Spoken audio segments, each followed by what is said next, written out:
Well, I just woke up from a 3 hour nap. I just watched Raw, and not a very eventful night for the go home show for a pay per view or a special event, depending on what you're looking at this point, what you're looking at Money in the Bank to be.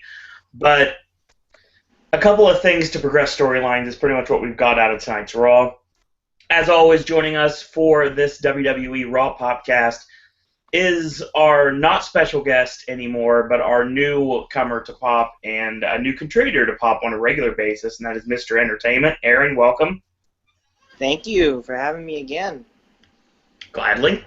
Ashley, welcome back. I didn't ask for you. I got voted out of this. Diplomatic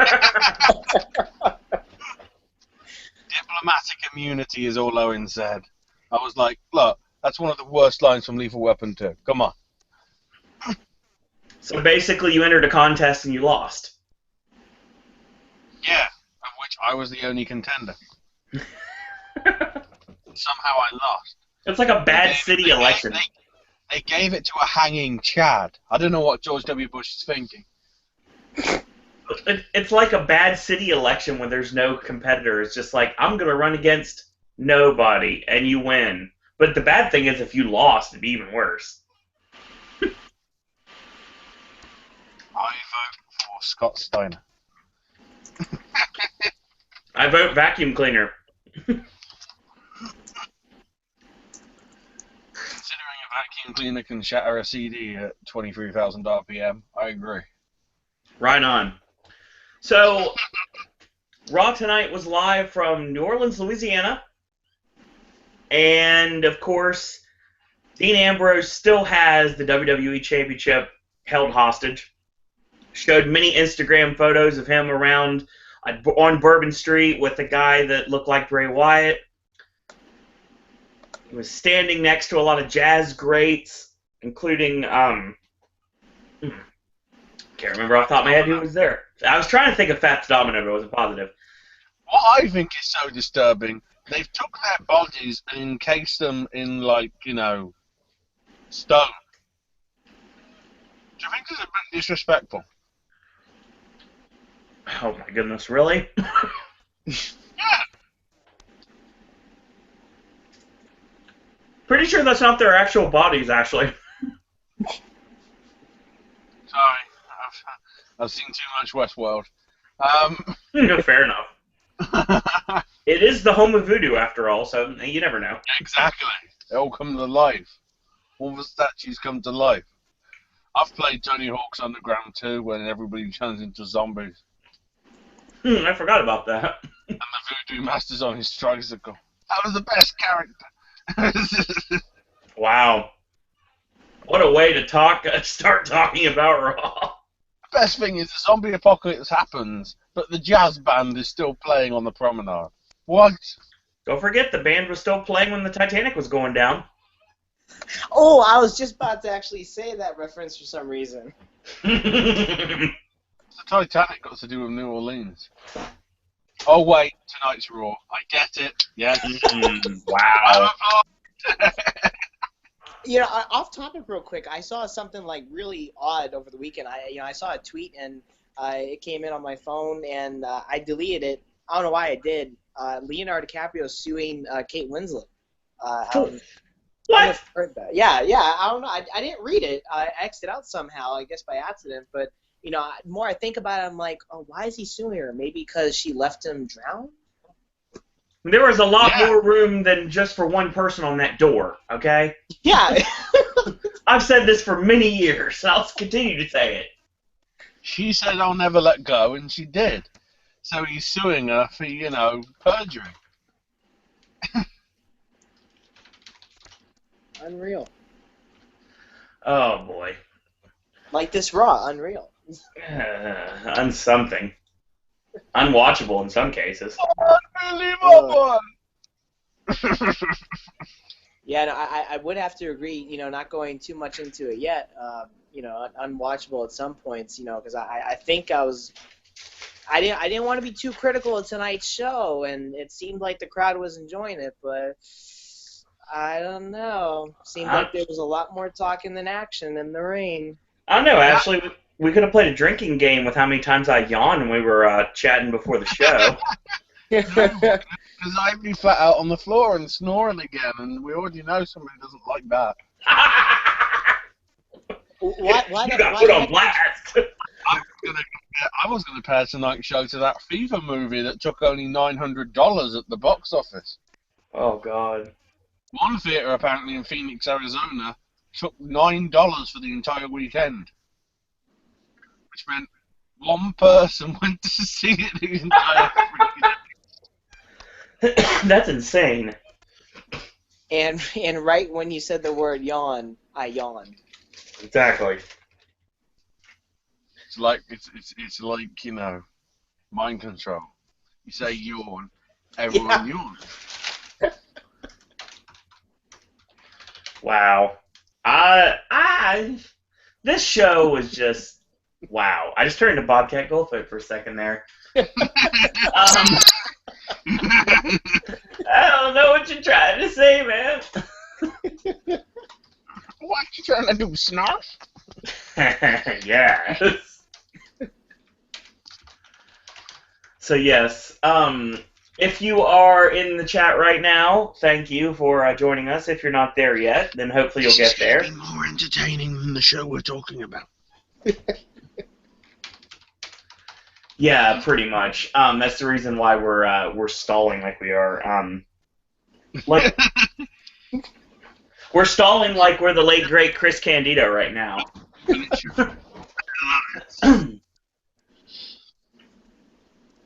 So yeah, Raw was a thing. Let's talk about it, shall we? At least as much as we can. No, we need to talk about the pre-show and the scariest bit of the night. I didn't see the pre-show, and apparently neither did Aaron. I wasn't paying too much attention to it. You know, yeah. Well, I usually tweet. I'm watching it. You know, I use the Twitter feature on WWE Network. So yeah, that kind of proves I wasn't really paying attention to it this week. So they were talking about how tonight we got Miz TV. Oh, I know what you're going with. Show. And then we cut back to, you know, the clearly not green screen arena. And all of a sudden, standing behind them all is The Miz. No, I saw that. I was like, you know, is this like Pokemon and Hoodie Man has evolved into... Actually thinking about it, looking at Miz's dress, it does look like he has a hood on. I think this is like Pokemon. Hoodie Man has evolved into The Miz. I want to know what his final form is. Do you really want to know the answer to that question, Ashley? I don't think you do. Trying to think. Bob Saget. Probably Bob Saget. Bob Saget? Really?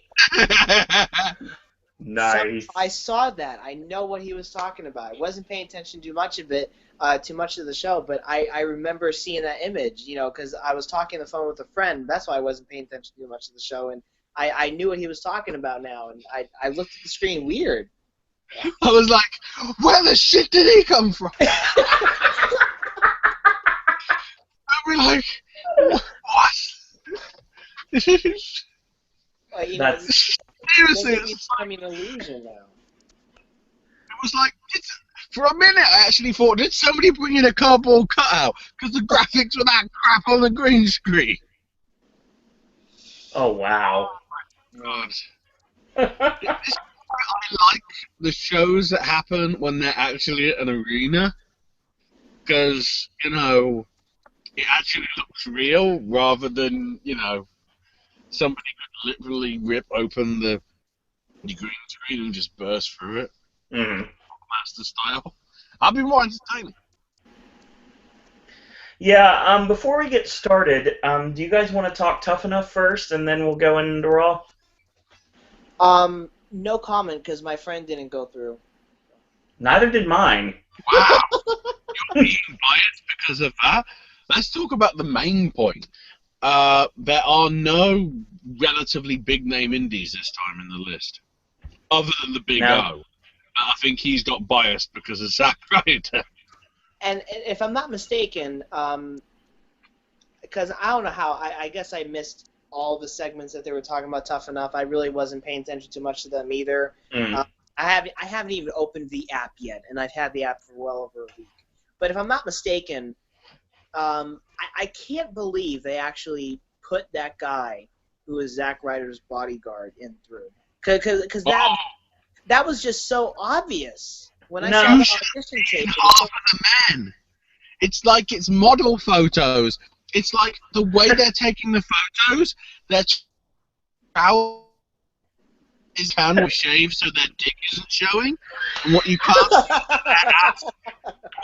see is their trousers are so low, their ass is hanging out. I don't want to say ridiculous because enough dick. Especially with Seth Rollins looking at his mobile so much, tonight. I was getting worried. But,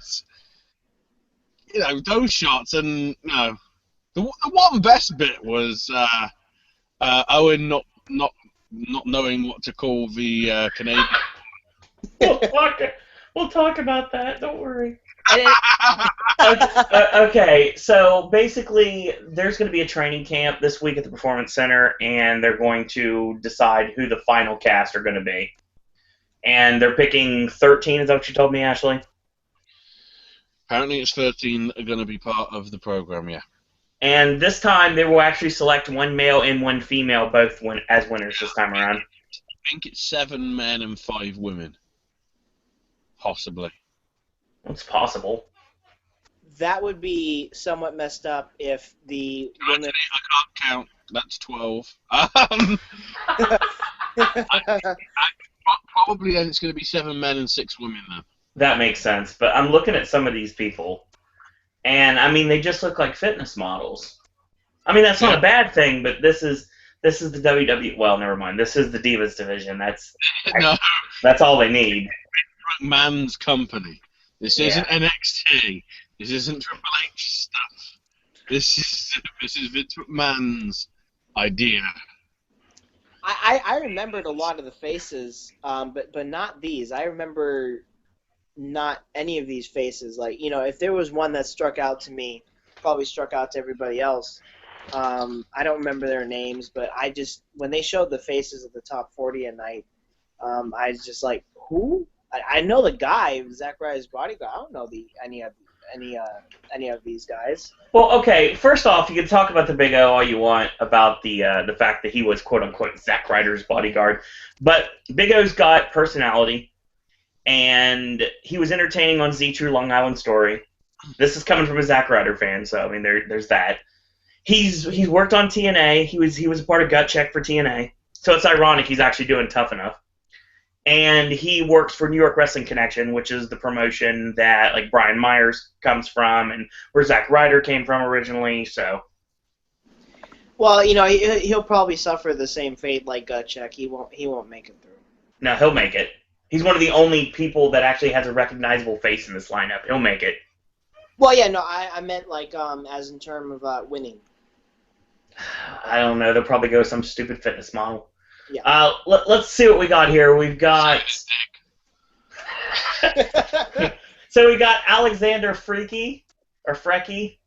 He is a fitness model. He's Frecky now.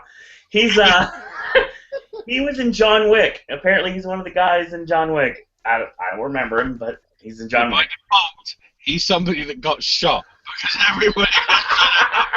Bang, bang, bang, bang, bang. Well, bang, too bad.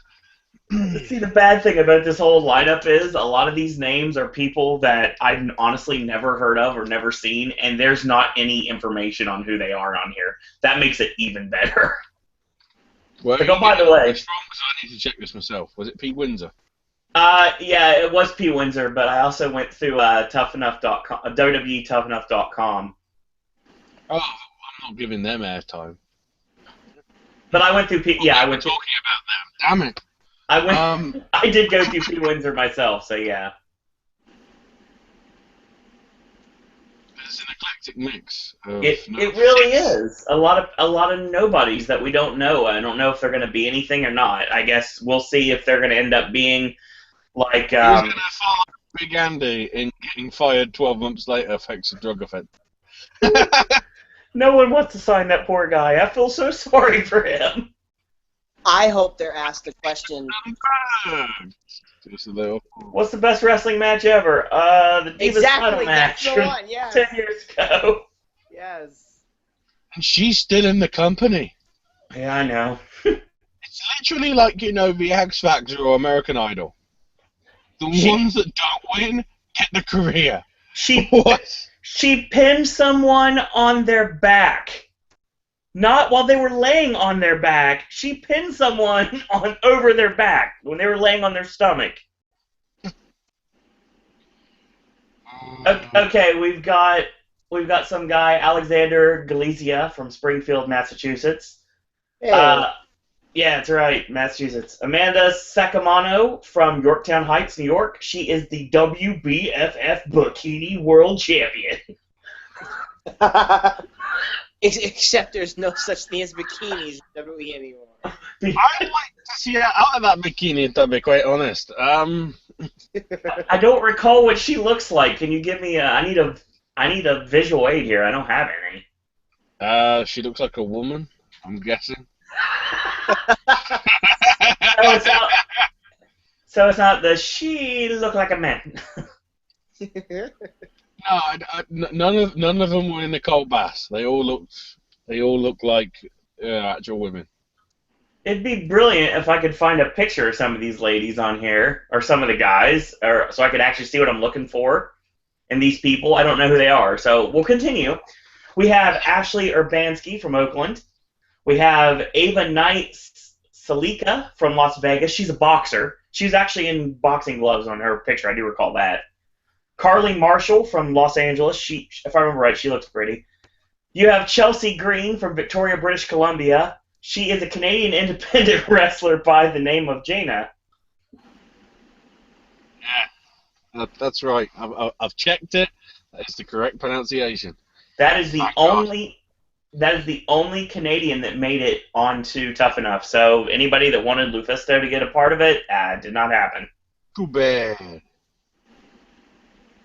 Danielle Camella from Scottsdale, Arizona. She used to dance the NBA and was a cheerleader for the NFL. See, I would criticise her, but considering that's where Lana started, I'm willing to give it a break. Well, don't forget Summer Rae used to play lingerie football, so I mean, anything's possible. Whoa. It's true. There's video of it. To quote TNA, that's crossing the line, dear God. It's true, though.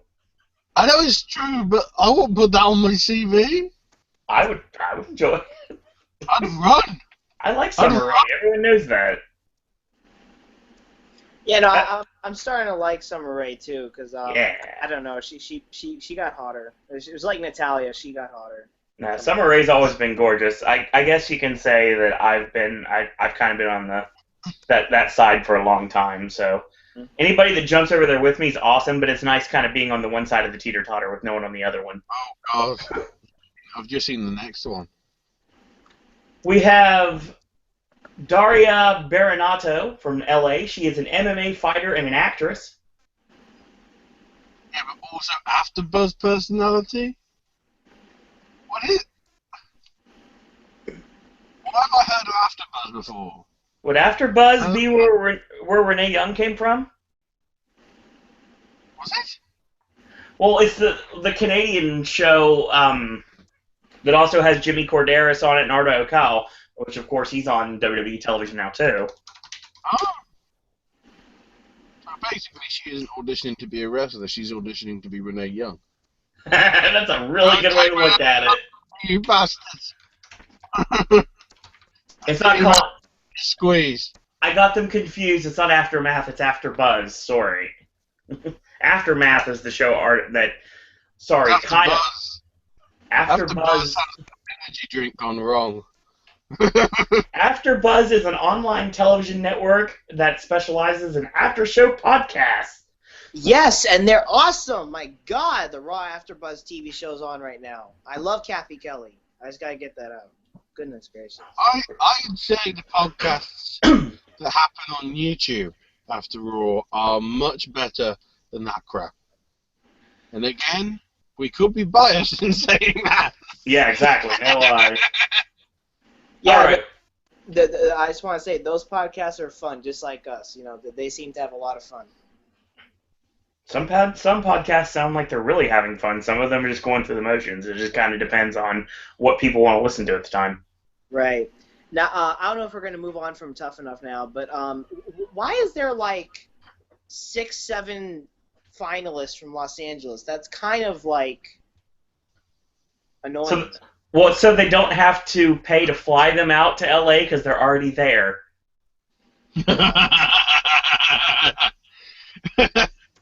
Wow. And 2 from Germany. Yeah, that's interesting. We'll get to that once I get to these. When I get to this list, then we'll move on from Raw.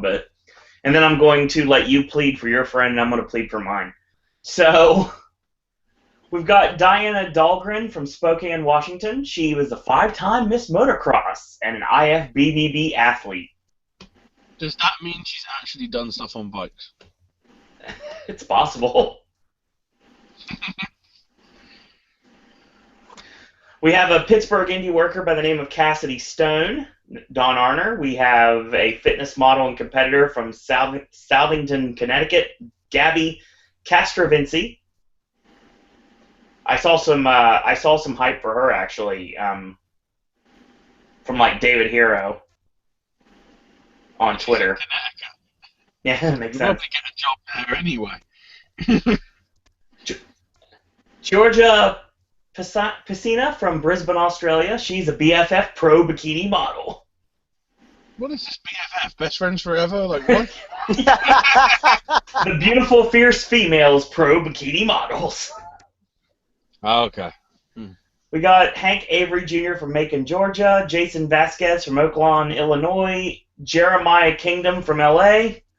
And his brother Nehemiah Kingdom from LA. I guess they're 2 like jacked brothers that look like they're probably going to end up on the show, if I had to guess. Or they'll do the thing they would have done with the Blossom twins on Gut Check and split them up, but then they end up taking them both anyway. No, that'll be the sensible thing is they get hired anyway to be Stephanie McMahon's bouncers. That's odd, yes. It's the kingdom guarding the queendom. So as we move on, we've got some guy from Colorado State, football guy, Joshua Reddy. Khalil Bell, he was an NFL running back from San Jose. Kevin Pensek, yes. Kevin Pensek, West Virginia indie worker, Kevin Pensek, yes. Nice to see somebody from this area actually do something. But when it comes down to it, and by saying do something, I mean like get into Tough Enough. But when we get to that, I shall make my plea now. WWE, honestly, you missed the boat on my good friend Joey Nelson, the Chance Prophet, if you guys know who he is. Tremendous talent. He's very versatile. He can do anything asked of him. He's very well respected in the business, and he definitely knows what he's doing. He can work a microphone. He can work a match. And he's worked against a lot of top talents all around the country.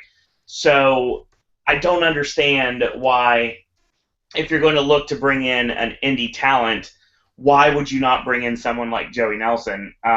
It just blows my mind. But it seems to me like this version of Tough Enough is probably going to be more like the Real World than the last season of Tough Enough was, where it basically was the Real World mixed with wrestling. This is basically going to be the Real World with a little bit of wrestling.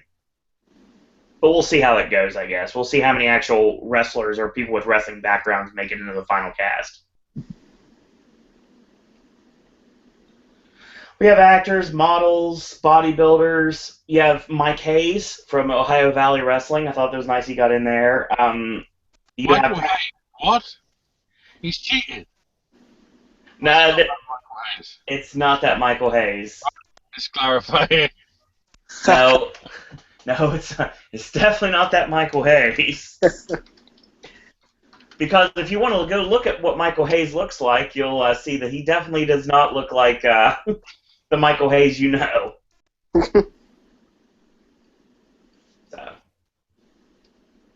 Yeah, he's a indie worker from, like he said, he worked in OVW. So, what else we got here? I got a couple more, and then we'll. Huh? Patrick Clark from MCW. Mhm. Yeah, Maryland Championship Wrestling Zone. Patrick Clark. We got Sada Betancourt from the Real L Word cast, but has had wrestling training with Pro Wrestling Revolution. That's okay. See, I know what the L word was about, which makes me wonder what the real L word's about. In which case, I don't know whether for some people in certain areas of the US will approve of it. We have MMA fighters. We have WBBF pros. We have somebody from Swamp People. What? Yeah. Zamaria Zizi Lupe from Bayou Bluff, Louisiana, was on the cast of Swamp People. What is Swamp People? Yeah, what is Was Swamp that People? like this? Was that like the sequel to Swamp Thing? Because there I'm was pretty. It's a reality show that I remember seeing on the Rolling Stock at work before. It is on the History Channel, and it's not something Owen would ever watch. So I do not know about this. it's a reality show That's what I said. on the History Channel. Oh, What's about reality TV? that's hilarious. Oh, it just makes you wish you could just talk Horror Nights right now instead. I'm more interested. How are you reading my mind? Like, that's just like. But 40 will be brought down to 13, and they're going to do it on the network in a program. Then Huh? Vinny Tortorella, who's a Division 1 wrestler, so he's NCAA sort of class. Yep. He's also got a first-degree black belt in Taekwondo. Correct. So this guy could legit beat you the hell up. Yes, indeed. This guy could kill you. Now, you said something about a live special on WWE Network? Not a live special per se, but they're doing a special on WWE Network. Yeah. For Money in the Bank? The press release says that. Wait. It's the press release. Yeah, it's on WWE's site and. Yeah, I'm on there. I'll have to check that. Yeah, next Tuesday at 8/7 Central, exclusively on the network, there is going to be Tough Enough competition lowdown or something like that. Mm-hmm. It's basically going to show you the process of the 40 being whittled down to 13. Basically, it's your preview for when it launches on USA the following week at the same time slot of 8/7 Central. That's interesting. To actually get used to watching wrestling 17 days a week now instead of 4. No lie.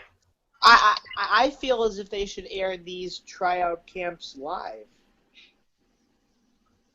They'll show. Okay, did you see the first season of Tough Enough when it started? Yeah, but I wasn't like, well, they didn't have this type of wide, unprecedented coverage for it the last time. They didn't have the OWN app. They didn't have the live voting. I like the elements they're putting into this season, but like you said earlier, I think you pinpointed it. It's not going to feel like a wrestling competition the way it should be. It will be entertaining to watch people quit and give up. Yeah. That's going to be fun. Yeah. But well, I mean, it's actually going to be fun because Paige is one of the judges, so that's going to be fun. You got a plethora of people involved this time around. Yeah, especially Hulk Hogan, because we got to put Hulk Hogan in everything. And Jericho's hosting this year. Yeah, no, that should be good. I think Jericho. Well, even though, see, here's the thing about Stone Cold Steve Austin. You could give him anything, whether it's a podcast, Tough Enough. He can do it all. True. He struck fear and intimidation in the eyes of the competitors in the reboot season. So I think he was the perfect host. I don't think Jericho can really do that. Maybe he can. Jericho can get mean. He's going to have to really get into get under the skin of these competitors, especially the ones that have really little to no wrestling background and are just bodybuilders. There are not. Yeah, this is like Vince McMahon's dream come true Tough Enough season. Yeah, so, Jericho's going to have to get under their skin for that as the host, saying stuff like, you think you deserve to be in this business, you never even had wrestling experience, and, stuff like that. So hopefully Jericho, I can't say grows a backbone, but it gets kind of rough, it gets rough about it. He will. Keep in mind, though, that he's only host this time. Yeah. When the reboot last time, it was Booker, Trish. DeMott, Trish, and to some extent Stone Cold sort of being the trainers and advisors. Mm-hmm. We don't yeah. Considering how many people they've already got on, Jericho could just be a host. Oh, wow. That's true. I'm sorry. I'm actually reading some of this press release, and this is pretty cool. Throughout the competition, the contestants will be trained by WWE legends Booker T, Billy Gunn, and Lita. And then the contestants also come face to face with WWE icons, including the chairman and chief executive officer Vince McMahon, and his son-in-law Triple H. Did you say the chairman? Is La Parka going to be a part of this? It says WWE chairman and chief executive officer. Wait a minute, Vince has two positions? I thought he was still the chairman. He's the CEO now? What happened to Triple H? I thought he was the CEO. He's the COO. Oh, yeah, that's true. There's chief executive and chief operating. It doesn't even say that here, though. It says live events and creative. No, executive vice president, talent, live events, and creative. Paul Triple H is like, damn, he's got like 4 positions. Hacksaw Jim, just a little bit of an exclusive here. Hacksaw Jim Duggan is the HOO. Nice. Clever. And Ric Flair is the WOO.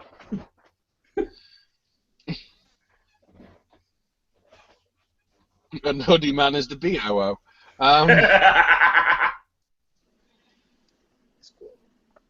And Birdman is the COO.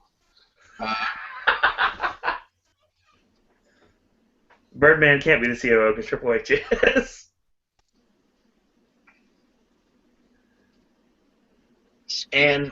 Skinner can be the POO. Actually, that'd be T.O. Hopper. Yes. I brought up Tony Anthony in 2015. Go me. Slimer from Ghostbusters can be the GOO. There's a lot of people that can be the GOO, okay?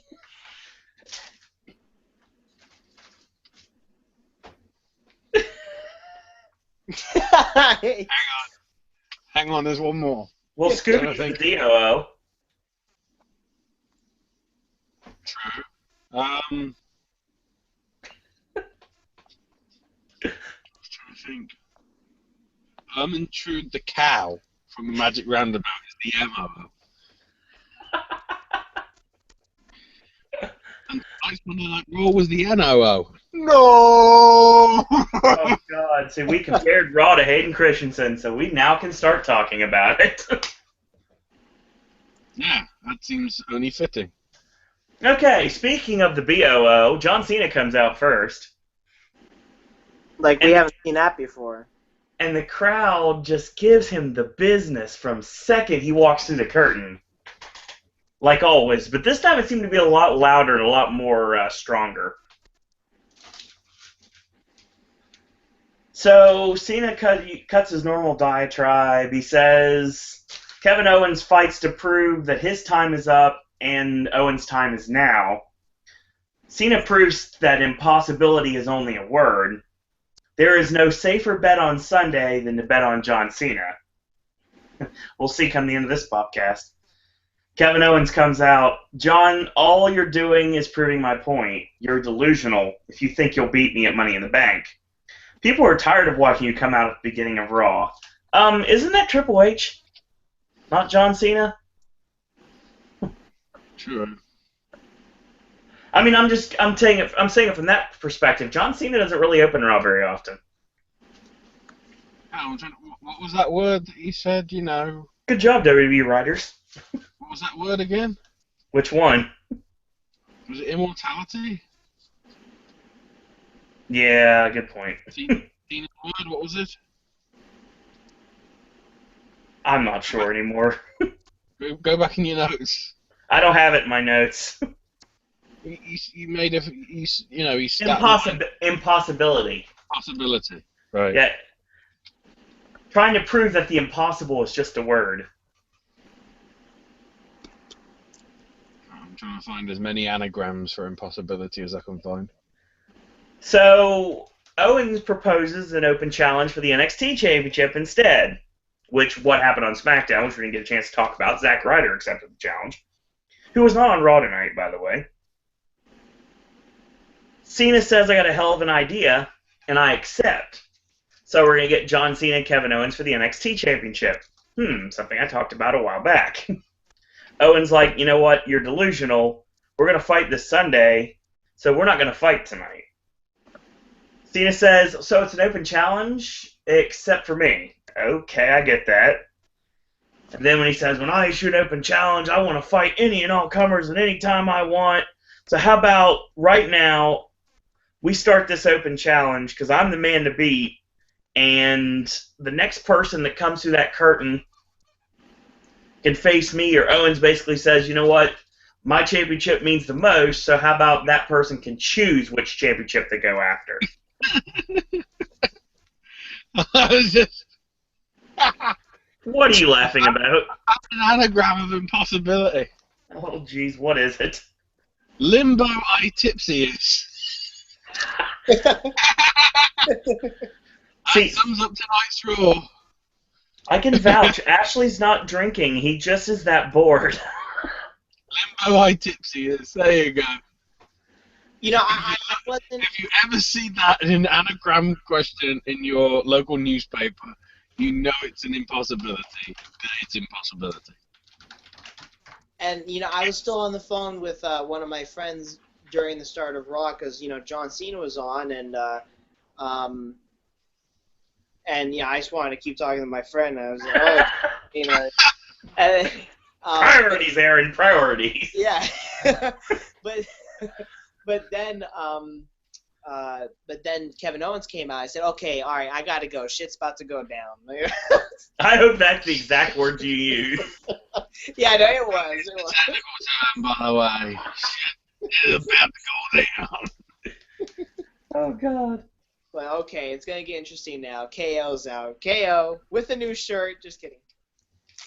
Yeah. He's got 3 of them now. No, And he's currently promoted. Because he showed up that Raw, then he showed up the following Raw and SmackDown. Every time he's come out, he's had different shirts. Seriously. By, SummerSlam, he'll have had more shirts than Cena's had in his entire career. Now, but Getting that good. it's never going to happen, obviously, because it's a PG product and they're not going to reference this at all because they're sticking with Fight Owens Fight. But could you imagine if Money in the Bank, Owens comes out with a Kill Owens Kill shirt? Oh, I could see that happening. Screw PG. I don't know if they go that direction or not. Hey, if WWE is saying that they're the #1 sports channel on YouTube when they're not a sport anymore, I'd say, I'll allow it. Shit. We're the #1 popcast hosted by people that call podcast a popcast. Woo! Yeah. Screw you, Xavier Woods. We'll get to that. Yeah, no lie. I put him over left and right, and that's the thanks I get. Now we're turning their back on him. Okay, but I'm still saying what I'm going to say later. So who accepts the challenge? Adrian Neville. That was pretty... What'd you say, Ashley? I thought it was going to be Mae Young. Oh, that's not possible, man. Oh. It's not nice. Could have been worse if could have said Fabulous Moolah, and then we could have brought back the whole, garden incident. Well, John Cena. Eddie Guerrero. Oh. So John. Remember, I did that joke 2 weeks ago. Yeah, I remember. Yeah, you did. So, John, speaking of something you did 2 weeks ago, we'll talk about that later. So, apparently, John Cena was working with Wade Barrett over the weekend, and he got a broken nose. So, it makes sense that they didn't have him wrestle on this Raw. I know he would have anyway, but I mean, just to conserve him for Money in the Bank makes sense to me personally. Conserve him for Japan. Yeah, that too. And it's just a tag match in Japan. Oh, yeah. Wait a minute. They've conserved John Cena for 12 years. What are you talking about? Oh my God. It's true. It's the Illuminati. So, the Illuminati. Confirmed. So here's the thing. Actually, real quick, so while we're talking about this great match in a minute, I want you to get. Yes, I want you to get the card from Tokyo for July 4th, so we can put that over to the people real quick. Oh, okay. Since you brought it up pretty much anyway, and I haven't talked about it on NXT yet, is when it got announced, but we'll talk about that on Wednesday, which is tomorrow. When you're watching this video on archive, if you're watching it live, then it's 2 days from now. So there.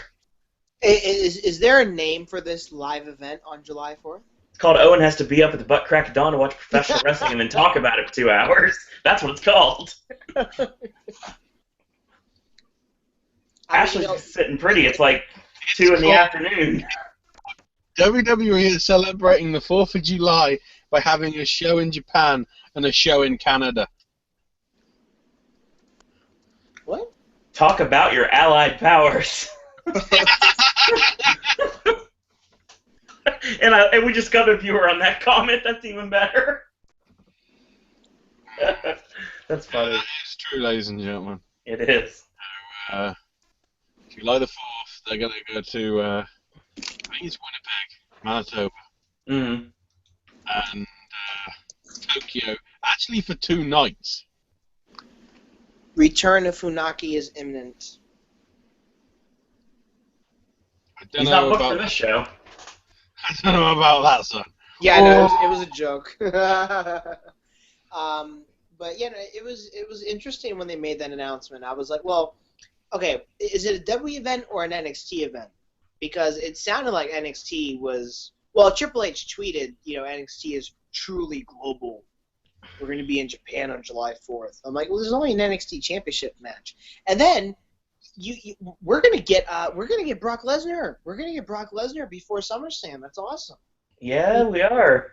We were going to anyways, but still, it's awesome. Question is, how do we explain it happening? Oh, there's a reason. We'll get to that later. Like that whole Japanese crowd's gonna be. I have to go the long way around. So you want to talk? The crowd is gonna be silent when Brock Lesnar is out there. So here we go. We've got the card is as followed. This is July 4th, live in Tokyo, which means it's going to start about 6:30 a.m. on the WWE Network. Oh. So, Aaron, this is a Ash and I have already talked about this. We're doing a live podcast after it's over. Oh. 10 a.m. 10 a.m. 10 a.m. Popcast. 10:30 a.m. Popcast. Oh. Yes. We discussed this over the weekend. Wait a minute. You keep making those sort of noises. People are complaining. No, I'm just like, ew. Like, wait a minute. 6:30 in the morning. They're actually going to show this live? Yes. On the network, yeah. I thought it was going to be pre-taped. Nope. What wrestling fan is going to be awake at 6:30 in the morning? We will be, but Exactly. I got my hand over there. Hell, the next day, New Japan's got their big Dominion card. Japan's got it made this weekend. Oh, Oh, yeah. my. July 3rd through 5th. Right. So, do you want to talk about the card real quick before we go into Raw, since we're really waiting? Because I even want to go through the one that isn't being shown on the Friday. Because on that, this is thanks to Google Translate, so there could be some great cock-ups here on the thing. So it's the Lucha Dragons comprising of Callisto and Shin Cara. Can of Diego and Fernando with El Treat. Nice. There's going to be a Divas triple threat with Paige, Nikki Bella, and Naomi. Tyson Kidd and Cesaro, spelled Sezaro, taking on the tag champs New Day. That match won't happen. Is definitely not going to happen. Wait a Finn minute. Balor- The Divas triple threat match, that's a rematch from Extreme Rules. That's a Isn't it? rematch when everybody went. Yeah, I know exactly. That's the noise I was gonna make. Oh my No, god. it's a rematch from Elimination Chamber because Yeah, you know. or- That's when Oh yeah, Paige- that's The reverse Rana from hell. Oh. Finn Balor, Fin as well. So yeah, Finn Balor taking on Neville in a Hang on. rematch. Well, wait, but you said Finn Balor and Neville is what you just said. It's Finn Balor versus Brock Lesnar. Finn Balor's facing Kevin Owens for the NXT Championship. Oh, I'm sorry. I just wanted to say Brock Lesnar. I'll let you do that in a minute. In a rematch, 2000, possibly over that spilt cup of coffee again. It's going to be Kane versus Chris Jericho. Oh. Dolph Ziggler's going to be taking on King Barrett. This has changed then. Yeah, remember, this is the Friday show. This is the one that isn't being televised. Okay. But I wanted to mention it because the main event is John Cena versus Kevin Owens. Wow. Japan gets this match. You lucky so-and-so. Nice. So then the 4th of July show, which is the televised one, Yep. featuring Lucha Dragons versus Los Matadors with El Treat again.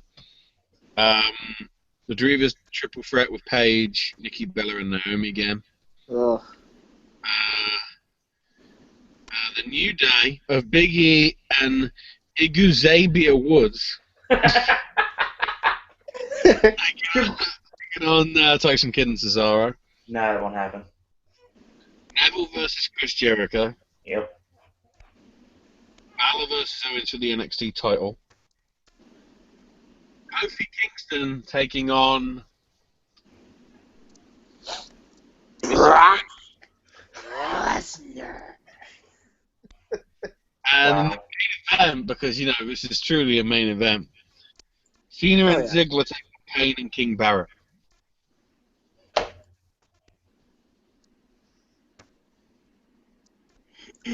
So, what do you think about the challengers for the New Day?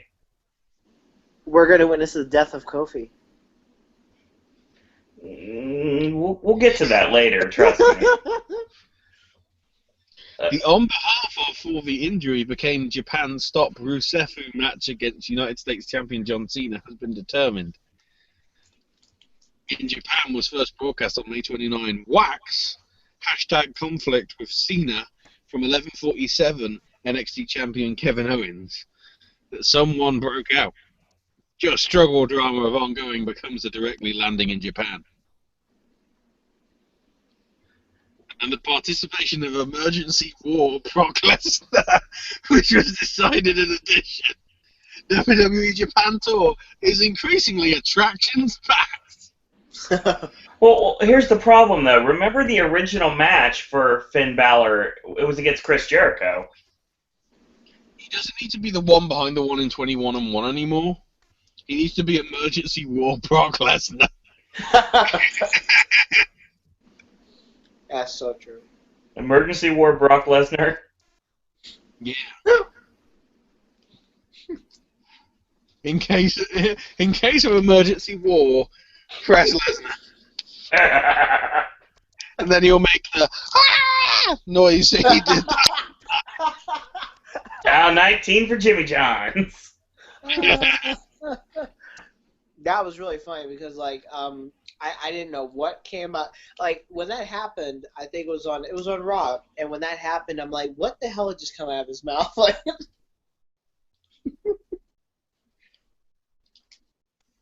Was that show in New Orleans? Because I'm just thinking, was he calling the voodoo call or something?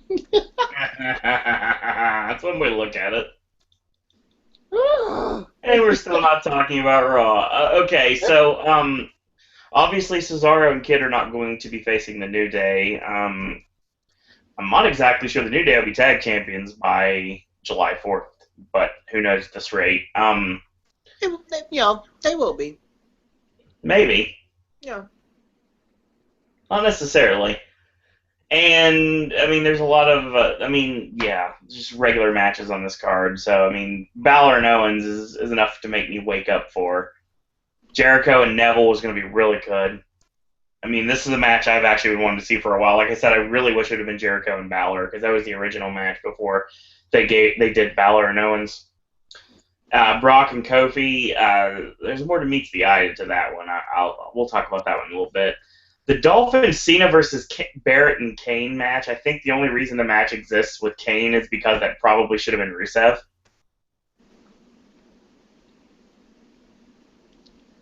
Does that make more sense? Because it does to me.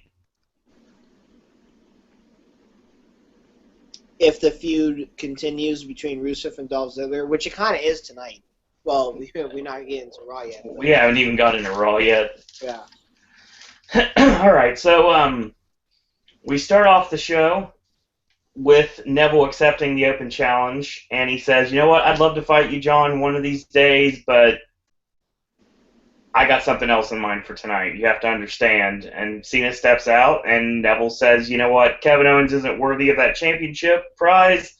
I'm here to win it from you. So we get our opening match for Raw. Kevin Owens defending the NXT Championship against Adrian Neville. Real quick, before the match starts, a nice faux pas from Michael Cole, the first of many. And he says, if you want to tweet about this match, use the hashtag Owens versus Neville. In big giant letters on the top left-hand corner of the screen, it just says hashtag NXT Championship. Exactly. I thought I caught that too, and I was just You like, did. Never mind. Michael Cole made another mistake. It's okay. Shock, surprise. Owens and Neville was a great match. Really great match. I liked a lot of the awesomeness of the match. Yeah, well, it's two NXT talents. I mean, if I was an NXT fan, obviously, which I am, but if I had not watched Raw, if I had not watched Raw in a long time and I knew about NXT and I tuned in, I would have been like, oh, is this an episode of NXT? It was great. Great start to Raw. I never would have thought you would get a start to Raw with two NXT top stars. If you want to talk about that, Gaff, use the hashtag Michael Cole screwed up. Now, number one trend on Twitter. Vintage Hang on, Cole. check it out.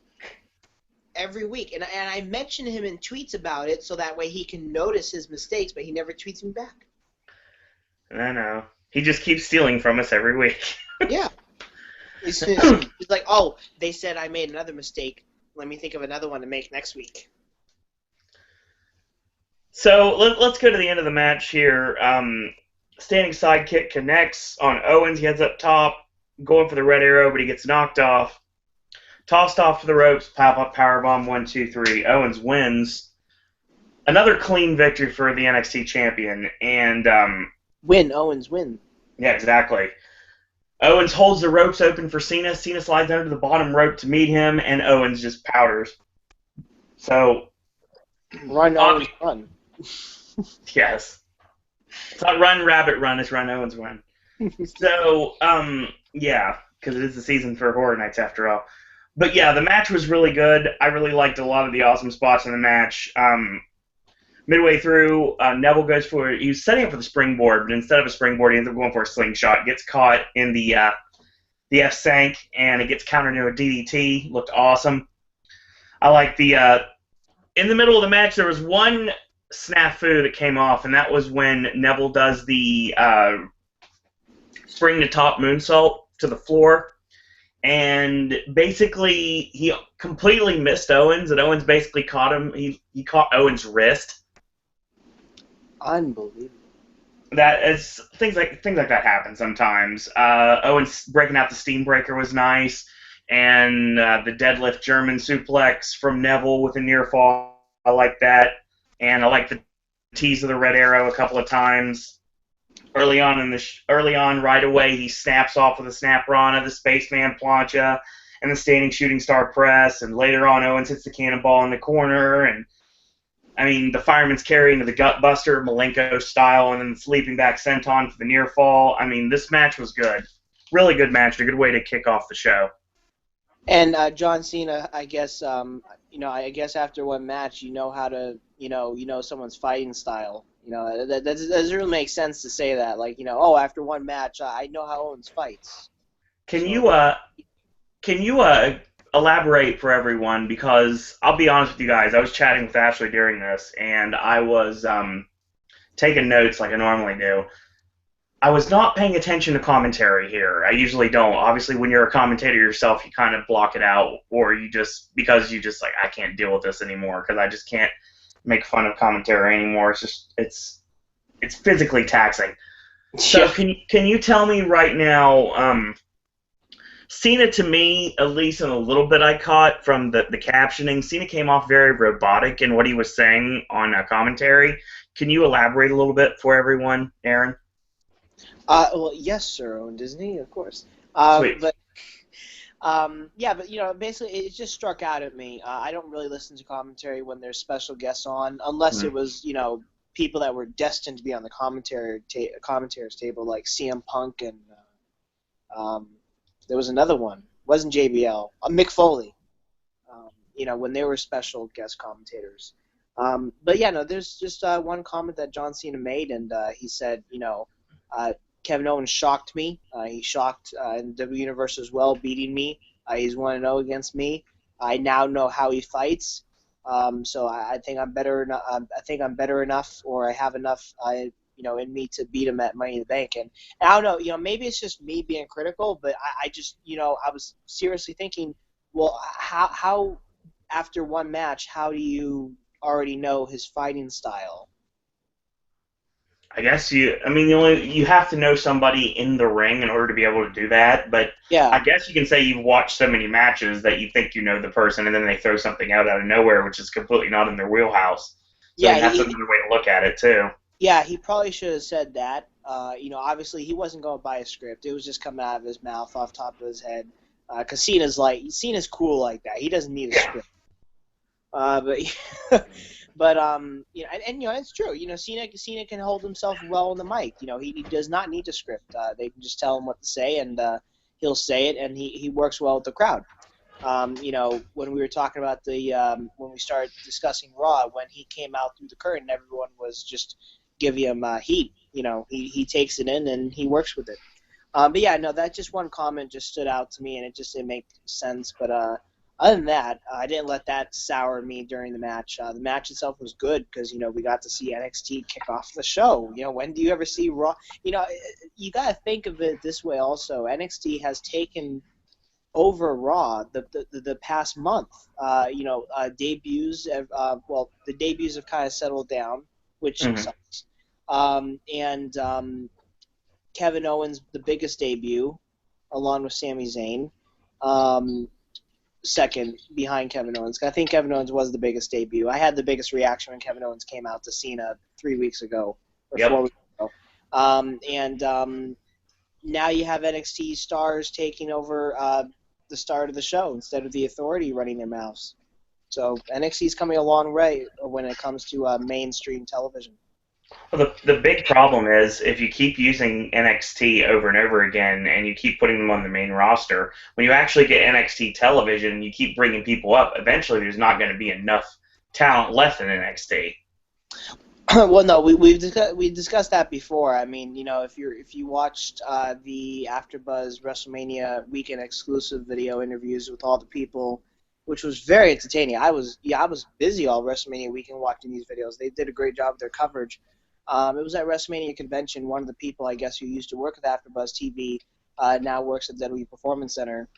how ironic, or how that worked out. And he said something like, we have once, the batch of rookies go to the main roster, we have a crop of 60 new people at the Performance Center, waiting to go into NXT. So, you don't have to worry. I mean, the crop is there, for people to go into NXT. So, you could get the next Bayley, the next Charlotte, and the next Sami Zayn. So, Ashley, chime in because I heard you say something in the midst of the. I was going to say, think how big a week. Obviously, some of it's already been taped. But think how big of a week on television Owens is having. Yeah. Fights Neville on Monday. Mm-hmm. Samoa Joe on Wednesday. And Cena on Sunday. Mm-hmm. Most people would look at that and go, "Oh my God, this is amazing!" Yeah, exactly. While other people will just hate on Kevin Owens and his weight, or there's some people willing enough, some fans,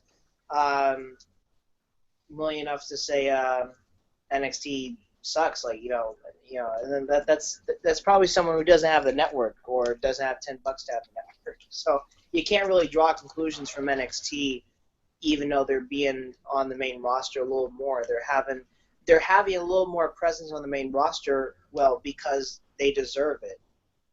Vince McMahon is giving them that time.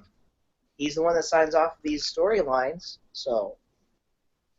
And then he noticed NXT of how hot it was when he went to the San Jose show. He just didn't appreciate the Better Than Mania chance. Oh. I will say right now that, Owens definitely has a long weekend on his plate, because don't forget he's got NXT showings in Pittsburgh, Cleveland, and Columbus right before Money in the Bank. His kid should be in the audience at Money in the Bank. Wouldn't surprise me. No, it would just be hilarious. I think you could work that into the storyline somehow. Maybe Kevin Owens, I don't know, pointing at Cena at his kid and say, "Hey, this is what I'm doing to your hero." Not yelling at him, because then people would think that's abuse, but something along those lines. You could work it in. Owens seen as the new Tyler Fullington, is what you're saying. Yeah, well, Kevin Owens tweeted out during the weekend, which I absolutely, this tweet was hilarious. He said, "I heart blocking teenagers and children." Yeah, I saw that. And that got retweeted and favorited over 2,000 times, which is awesome. But that was funny. Okay, we're going to go into the next segment. Seth Rollins looking at pictures on his phone. He kind of got in trouble last time he did that, so. Yeah, no, you know what? He was moving those fingers around. He was and he was mumbling too. He was trying to switch the password to Instagram if Dean Ambrose hacked it. Oh, God. Ashley, you want to chime in on that? Because I know you want to say something. Wide open. No. Exactly.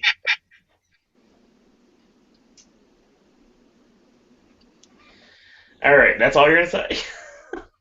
Yeah. Right on. I've got to say my obligatory week-by-week comments till later on. Yeah. And that Kane.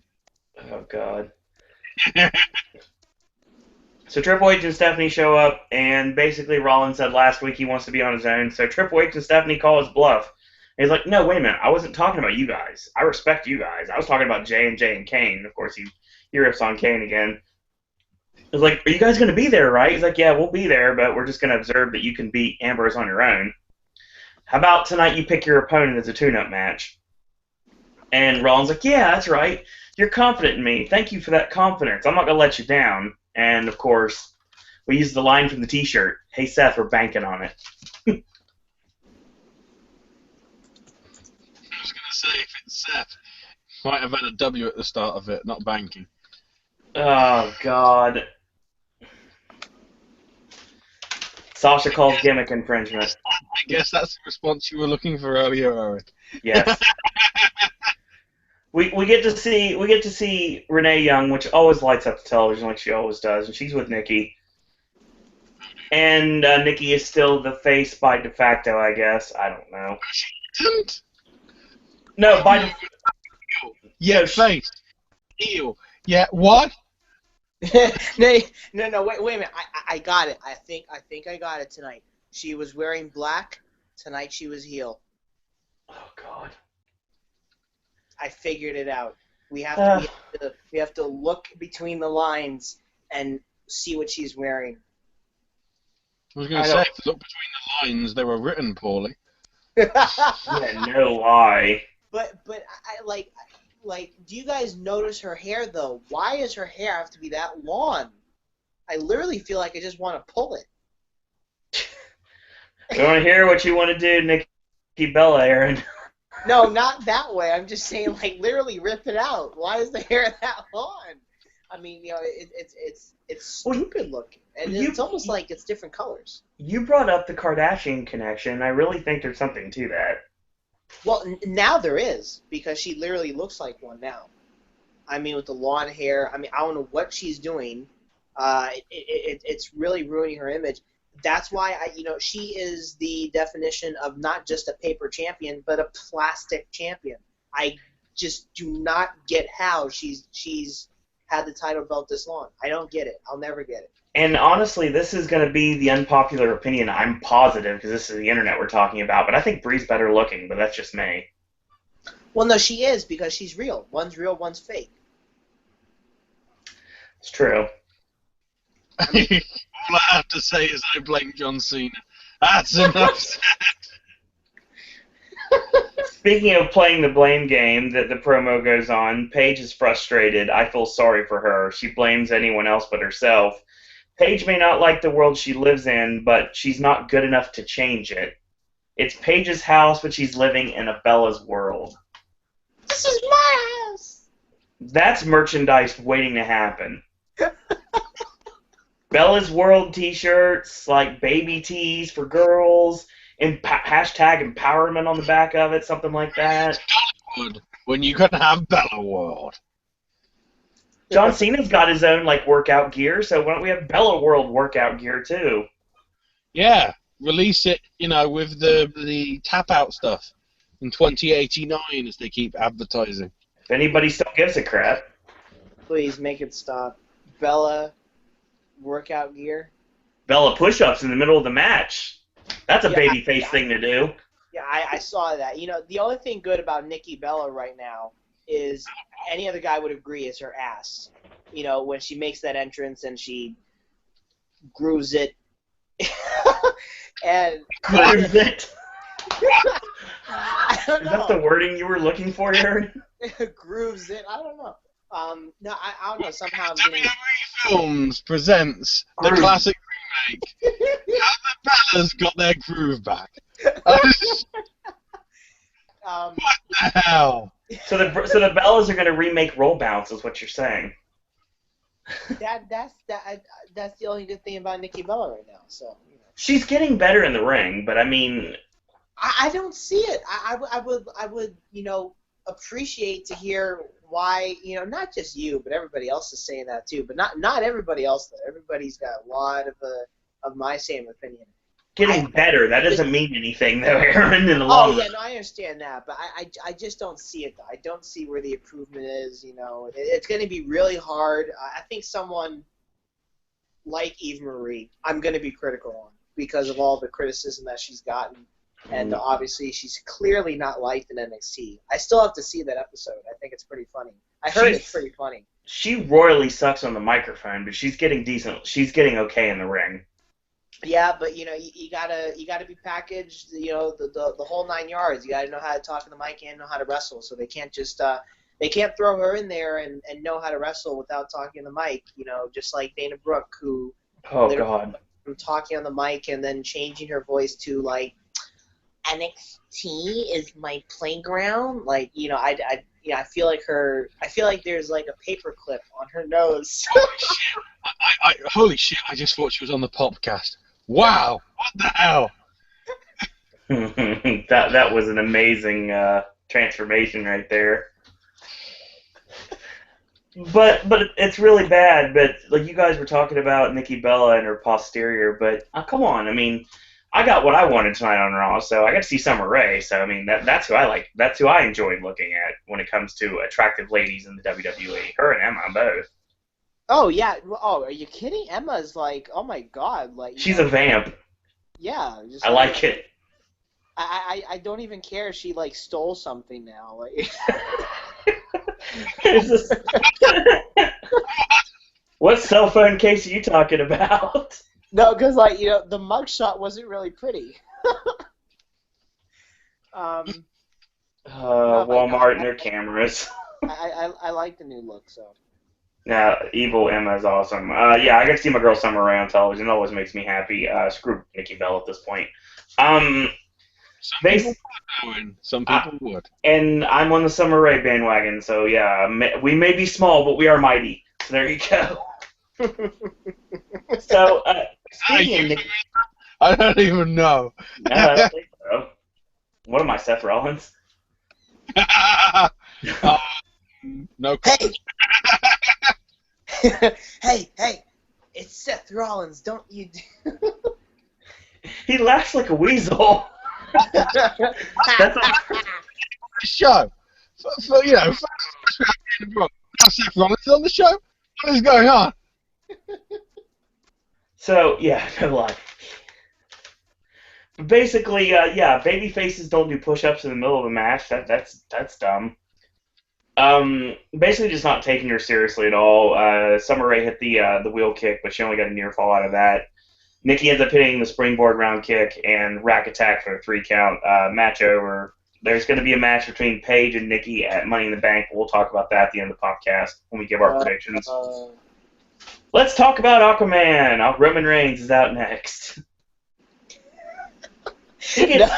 I gotta say something about Roman Reigns real quick because there's a wrestling fan that has GTS Grim Toy Show Wrestling, and his name is Grim, and he gives a voice and a different persona to each of the wrestlers, and his persona for Roman Reigns is the Cowardly Lion from The Wizard of Oz, and he's just like, put him up, I can take you on. That's interesting. I'm gonna stick with Aquaman. No, it's just like, I mean, last week it makes sense, like, we're going to put you in 3 matches, like, oh, put him up, I'll take him on. Yeah, let's beat people that are completely fresh when you've worked 2 matches already. That makes sense. Oh, my God, including Bray Wyatt, who was not on Raw tonight. He did the dark match with Cena and got a loud crowd reaction, a standing ovation, and popped the entire crowd. Dark match. Yep. Keyword dark match. He's not even involved in Money in the Bank at all. That was something that should have happened. It doesn't make sense. Elimination Chamber, okay, the more we talked about it, it made sense. But Money in the Bank, okay, now they really, like, these dirt sheets are saying they have no effing clue what to do with them. They don't. They really don't. I mean, they don't. Pulling Harper and Rowan away from. We'll talk about them in a little bit later. But when it comes down to it, pulling Harper and Rowan away from Bray Wyatt was a bad idea. They all 3 kind of need each other in essence. Yeah, well, I guess they hadn't done a lot with each other. They didn't win the tag team titles or anything. I guess they didn't really need. I'm looking at you, Eric Rowan. But they had been together for over a year, so I guess that we thought that it was time for them to split up. But you know what? The Shield got gold, and they all had gold at one moment, and they achieved a lot in a couple of years, and then they split up. So it just wasn't the proper split up for the Wyatts. No, it definitely wasn't. It would suck because it happened after the program with the Shield, which is what everybody wanted anyway. Yeah. So basically, what ended up happening was this was talkie time. Roman comes out. He says, I used to hate the Money in the Bank briefcase, but now it's not connected to Seth Rollins. He calls like one of the greatest jackasses in the world. He says he's going to make history and then cash in against Dean Ambrose, who is going to win. Okay. Here comes Kane. I believe everyone stands a better chance than you do. I'm only in this match to protect the interests of the Authority and to win. Okay. Roman wants to break Jaws. All right, fine. I'm sure if he wants to do that, he can go to Japan. That's the only place Jaws exists nowadays. Sad panda. Sad pandas on the show? What? Please tell me Aaron got that reference. Oh, what was it? I'm watching a very disturbing video, but what? That's dumb. Roman Reigns says he wants to break Jaws, and my response is the only place he can do that anymore is in Japan. Sad panda. Yeah. And not for very much longer. Well, I don't. Sadly, I don't know that reference, but I felt awkward. It was one of those awkward moments, when he said, especially that tone of voice, like, well, I got a job for you, Kane.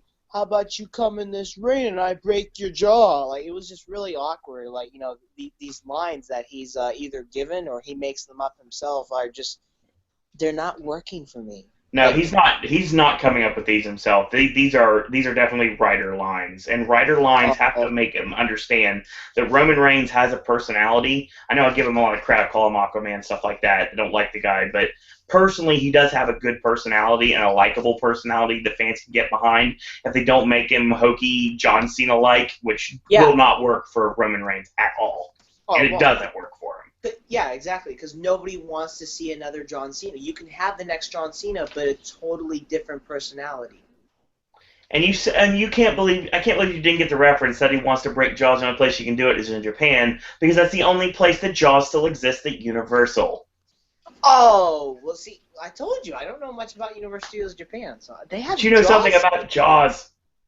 I didn't know they even had Jaws over there ever. For now, it's going away soon, from what I'm hearing. Oh, well, see, there you go. Here comes Dolph Ziggler.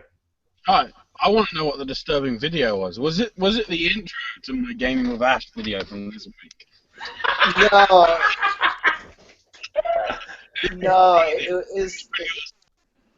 it was. I can't even. I just can't even.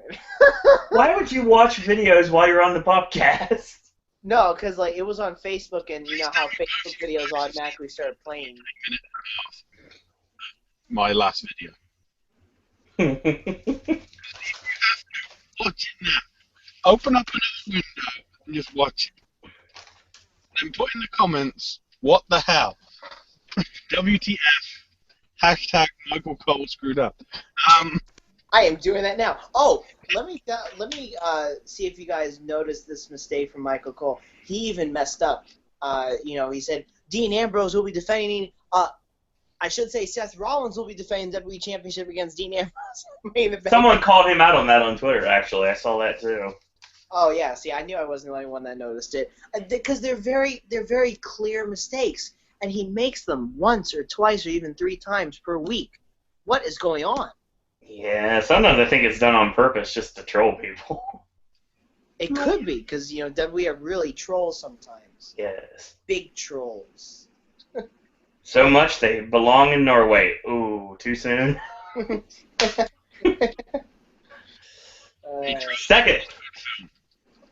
Second theme park reference on the podcast that most people are not going to get. Epcot. Hashtag Epcot. Yeah, yay. I still say Troll Hunter's underrated. That's a good film. So, but Dolph Ziggler calls Kane a hardware store. Says he's the greatest tool of the Authority and the biggest tool in the WWE. Now, Advanced Auto Parts, Kane. Kane says tools can be used in sadistic ways. I saw movies about that. I don't want to watch another one of them. 50 ways your Roomba should not be used in the home. Number 22. Keep him away from a car battery, please. Hey, Kane knows how to use tools. I liked See No Evil 2. See No Evil 2 gets too much hate. That was an awesome movie. Just saying. The thing is, if it's a WWE film, a lot of people just immediately just scoff it off like it's nothing. There actually are a couple good ones. Oh, yeah, no, definitely. I agree with you. Then there's The Call, which we don't want to talk about. I love The Call. Wait a minute. You're about to get disconnected from The Call in about 2 seconds. Wow. It's already done. Click. Wow.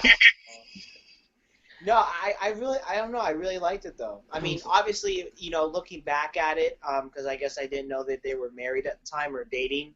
It's obvious why David Otunga starred in the movie that. No, wait a minute, Jennifer Aniston wasn't in it. It was Halle Berry. No, she wasn't. Yeah. The best thing about the call is when Halle Berry was doing the promos, and all of a sudden she would get the phone calls from Kane. And Kane would try to talk to her, and she would be like really, really worried about it and everything. And then when she hung up the phone, she yells David Otunga's name and runs after him. Oh, they actually did promos on Raw? Yeah. I don't remember that. That's cool. I'm gonna look those up. I was like, is this Halle Berry? Yeah. Who is this? This is Kane. Oh wow. Actually, you remember this, don't you? Yeah. Some things you can't unremember. Yeah, no, I just thought it was a good movie. I'm sorry. I'm sorry too. It was a great movie. No, it wasn't. Yes, it was. It's the reason it made one of my list of one of the worst movies of that year. Oh no. So, speaking of things that don't make any sense, R-Truth comes out. It was the best bit of the night.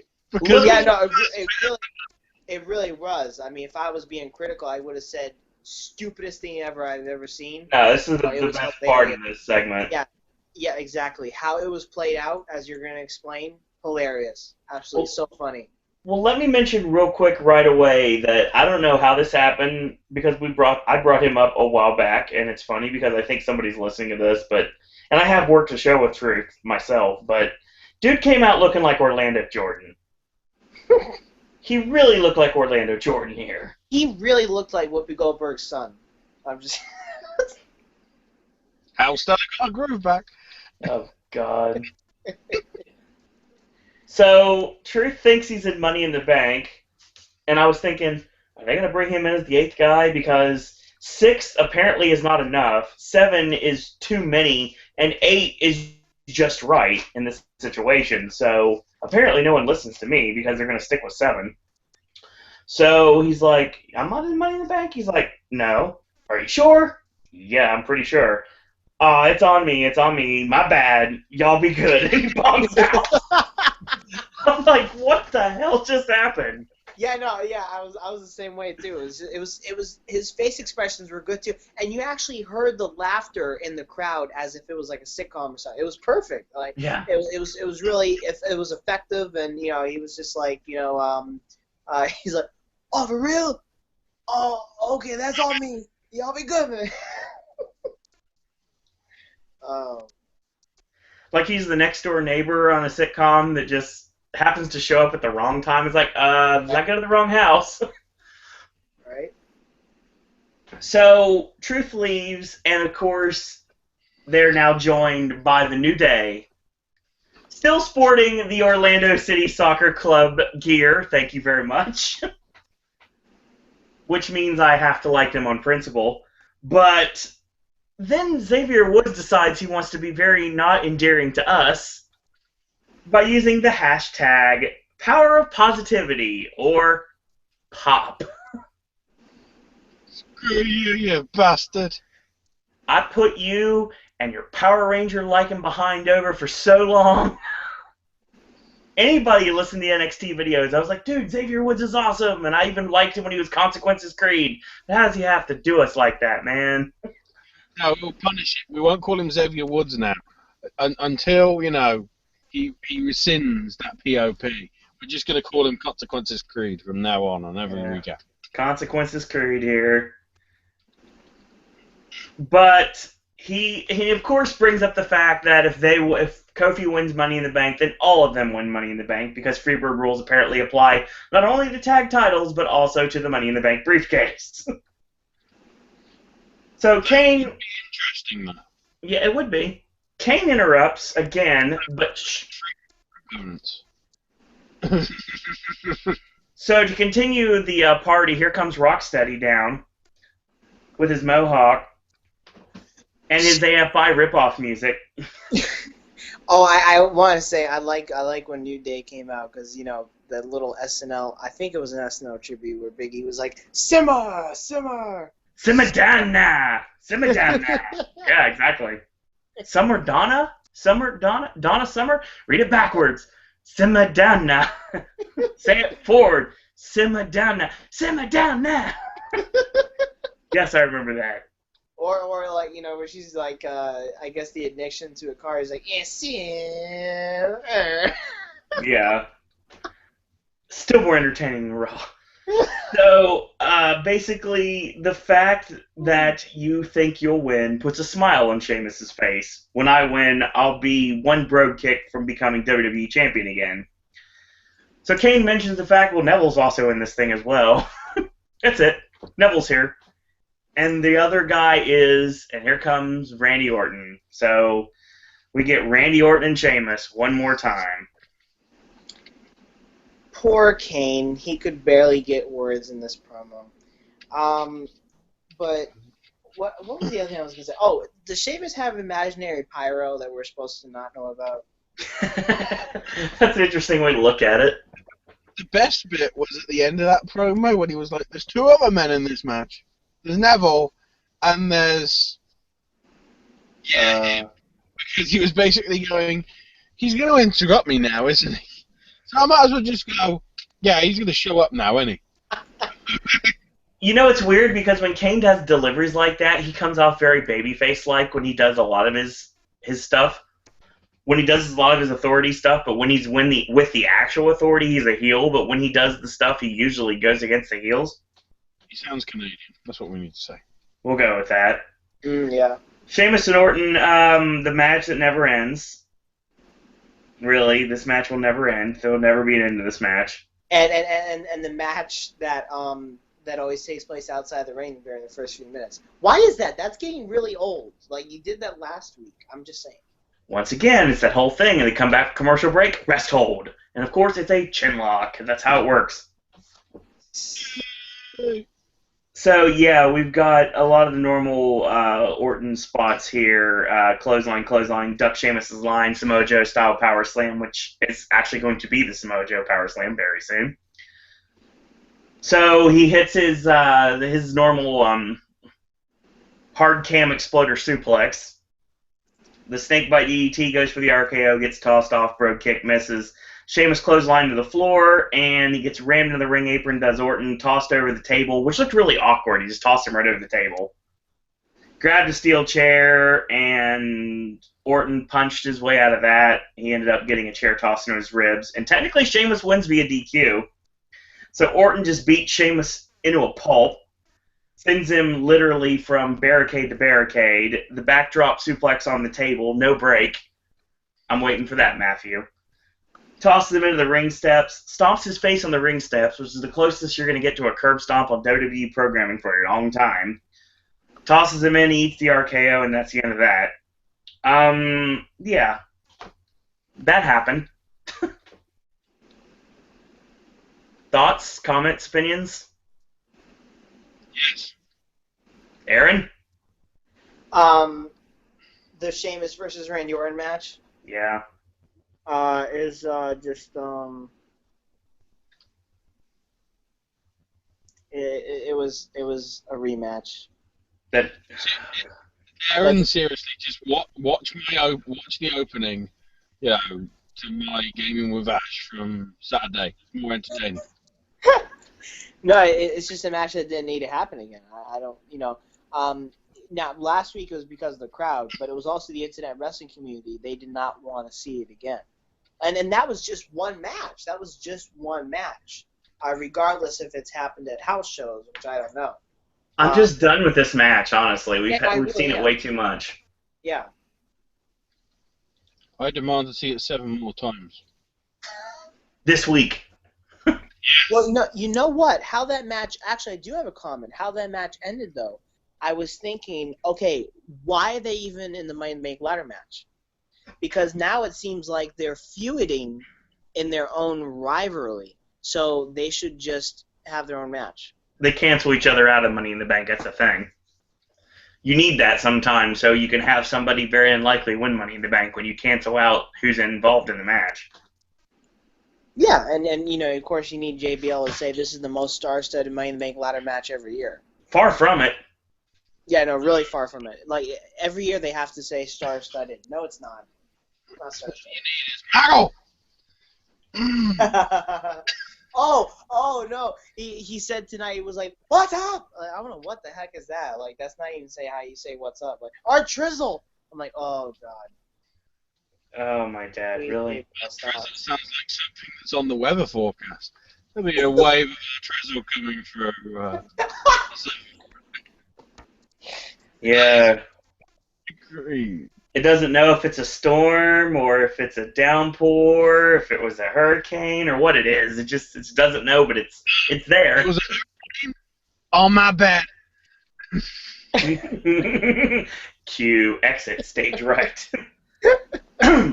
What's up? And then all of a sudden, stand back as not you. Not you. So we get Jamie Noble in the back talking as Rollins continues to look at his pictures on Instagram. Hey, Rollins, what are you doing? So it's basically Jamie and Silent Merc here.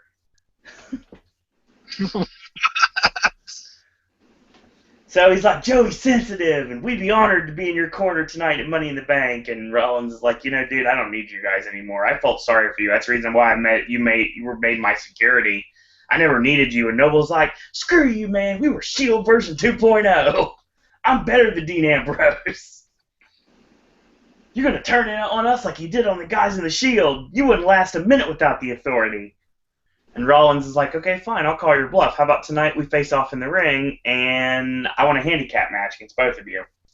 So that becomes your main event on Raw. So he slaps Noble's face, and Noble looks back, slaps him right back.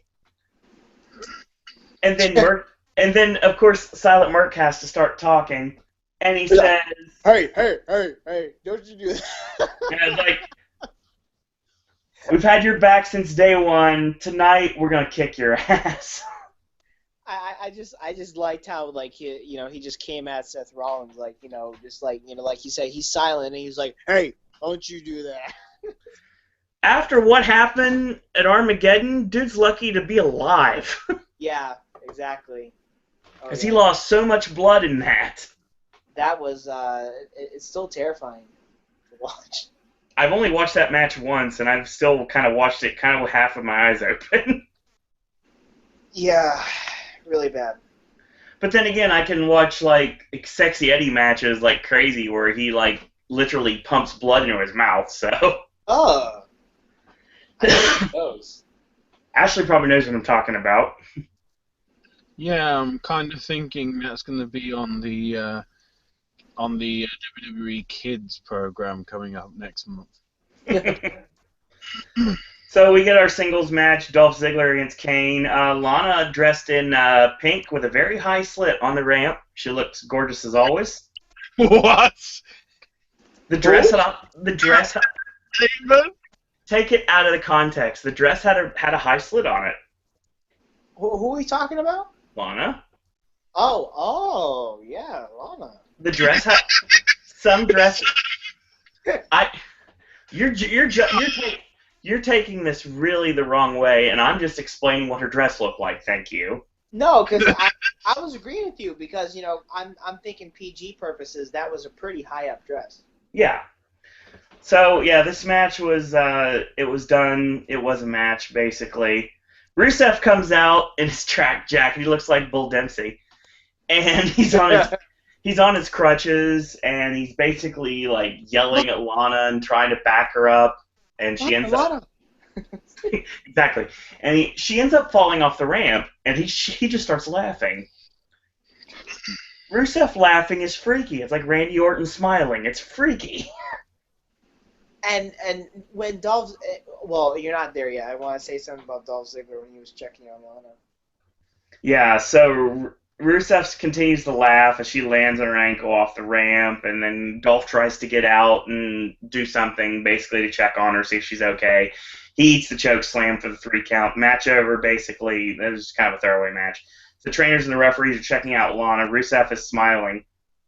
Dolph is over checking on Lana after the match is over while she's clutching her ankle.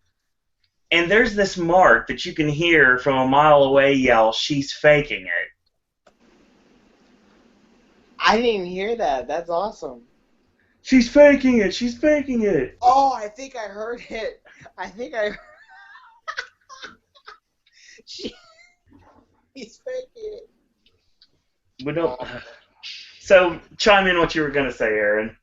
Yeah, well, I think Dolph Ziggler dropped the F-bomb twice. He did. Well, actually, first of all, he put his hand on her bun, her hair. On a what? Her hair bun. Her hair The bun in her hair. Are you sure he wasn't checking the slit? You know? Can we not go in that direction? I'm trying not to get like that, okay? No, but Or that's what it you is. put them together and you get Rusev. I think the reason Rusev was laughing is because he saw that episode of Banshee. The obligatory Banshee reference of the week, of course. I never used it last week. It was just really funny, like Dolph Ziggler is just like, is she okay? Is she okay? Fuck. Okay, it's okay. He said it twice, too, and they almost didn't catch him on the bleep there. Yeah, I know. The so, censor almost didn't catch him the second time. Yeah, so I'm glad I wasn't the only one noticing that too. And I'm like, well, I guess he must have landed on his neck wrong because he's totally in and out of character right now. So, like Ashley said earlier on, The Miz has been Pokemon evolved from Hoodie Man now. Do you think this actually? Just thinking about it, do you think the guy backstage that was trying to catch the bleeps went, "Fuck"? It's always best when you say the thing you're trying to censor. I enjoy that. So yeah, The Miz is wearing it. Like I said, like Ashley said on the beginning here, he basically said that The Miz is now Pokemon evolved into from Hoodie Man. So I don't want to know what the final version of The Miz is. I want to know something. Was it cold in the Smoothie King Center for his jacket to be around his hands? He's wearing mesh, and he kind of looked like George Michael from the '80s. I mean, like he literally looked at that type of girlfriend that boys have that are cold. Like, I'm cold. Like, he literally looks like that. you mean the ones that were like the Eskimo hoods that have like paws and stuff on them? Yeah, no, well, somehow some girls do that. Like, if they I have know. jackets on, they just roll up the sleeves to their hands. That's what he looked like. He looked stupid. Great segue, Aaron. You just wrote it right in there. What are you, a Disney manager? No, a Universal manager. No, they don't need segues. So basically, we're going to talk about the Big Show and Ryback face-to-face confrontation here. I think it was funny because he kept giving Miz the business to Ryback. He said Sandow was better. Be thankful the Big Show knocked you out. And of course, Miz used his new favorite line that I enjoy so much: "When my hand goes up, your mouth goes shut." No. How he says that is just hilarious. Like, especially with tonight, being that Ryback was with the Feed Me More frenzy, and Miz was like, he got louder when he did that. He's like, "When my hand goes up, your mouth." When my hand goes up, you feed Ryback more. I gotta admit, I hate the Miz, but when he says that, it's just like, it's the stupidest thing, but it's just so funny at the same time. Oh, I love the Miz. I've been a fan forever, so there. No, well, I just, I liked him before, I guess when he was a babyface, but even when he was a heel. But now it's just like people say Seth Rollins is annoying. Oh my God, the Miz is more annoying. He's supposed to be, though, Aaron. That's his gimmick. I know, but so is Seth Rollins supposed to be annoying. Seth Rollins is supposed to be a weasel. Yeah. I believe he is Eric from Happy Gilmore, from Billy Madison. No, he's arrogant after those pictures. Oh. The character Eric from Billy Madison. Oh. Eric The one that had that laugh like that. I didn't see He's Billy. Eric from Looking for Eric. God. So basically, the Big Show comes out, and the Miz just scoots away from both of them. Seriously? Go ahead. Keep the video feed? What about the video feed?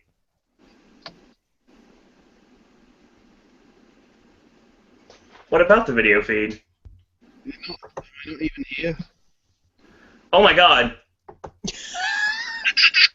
I was looking at something all together. Oh my God. What's going on? Hoodie Man is here. Oh my God. His reaction was like Michael Cole. Oh my God! No, How don't can do he? it. Oh, How can Hoodie Man be here when he's evolved from to the Miz? I don't know how Pokemon rules work, so I mean, how's this work? A wild hoodie man appeared. What is this, Dragon Warrior? Nobody's using a Master Ball yet. Actually, if I hear a wild animal appear, the first thing comes to mind for me is a NES game called Dragon Warrior. The kind of rip-off of Zelda that came out. Unless I have come out of a Pokeball, I don't know. I don't know. I mean, it's weird because it seems like Ashley's been taken over by Hoodie Man because his voice is coming underneath Hoodie Man. He possesses me. You know. Okay. Spirits from, like, those spirits that channel, you know, inner stuff. Also, it's nice and refreshing, this, actually. Well, let's talk a little bit more about this. Basically, this ends up with Big Show saying, "Nobody will beat you but me." The Miz tries to attack from behind, and the Big Show tosses him over the top. Ryback deadlifts him for the shell shock and leaves him laying. It's billed for this match on Sunday, which basically kind of got thrown in at the last minute. But I mean, there's really not much you're doing with. Oh no, go ahead. I was gonna say something. Go ahead. Really, not much you're doing with either guy right now, even though Ryback's Intercontinental Champion, at least for the time being, because something like that tells me, and I'm sure it tells most people, that Ryback's not leaving Columbus with the Intercontinental Championship. There it goes. That was a great segue. Like you said, Intercontinental Champion Ryback. Stupid. I already used the stupid segue there. Yeah. How many celebrities are we getting on tonight? Bloody hell. Oh, God. They only have a 200... On this? I guess. So, if we find out there will be a kickoff match 7 o'clock on WWE Network, it's going to be R-Truth against King Barrett. So... Oh, so he will be at Money in the Bank, just not in the Money in the Bank ladder match. Oh, okay. Correct. Okay. Y'all be good now. Y'all be good.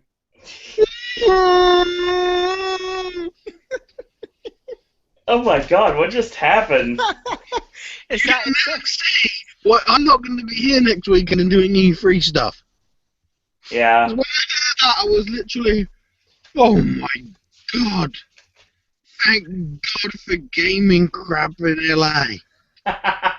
Yeah, it's going to be a two-person broadcast team next week, so the podcast will be just me and Aaron for Money in the Bank and Raw. Woohoo! Says that next week Sheamus does his Russell Crowe things, and I can't say a thing about it. Yes. The E3 convention's next week? Yeah. Ah. You know that channel G4, they're going to have coverage of it? G4 wound up about 2 years ago. Yeah. Oh my goodness, really? They went away? Yeah. Well, I never knew. When 23 of your 24 hours a day is episodes of Cops, and it's a gaming-inspired channel, I'd say there's an issue there. Oh, man. It's called Grand Larceny 4, not Gaming 4. Well, the E3 coverage... The E3 coverage they had was great. Well, actually, Comic-Con too. But yeah, is there any network there's no network that's going to cover E3 then? Well, considering YouTube have picked up Rooster Teeth from practically everybody and their mother, right, including Jeff Keighley, who used to do the Spike stuff. Mm. Game Trailers doing their own stuff, even though it won't be on Spike anymore, I think. But because it isn't got Keighley, nobody's going to care. GameSpot's going to be having their own thing there. IGN's going to be doing their own thing.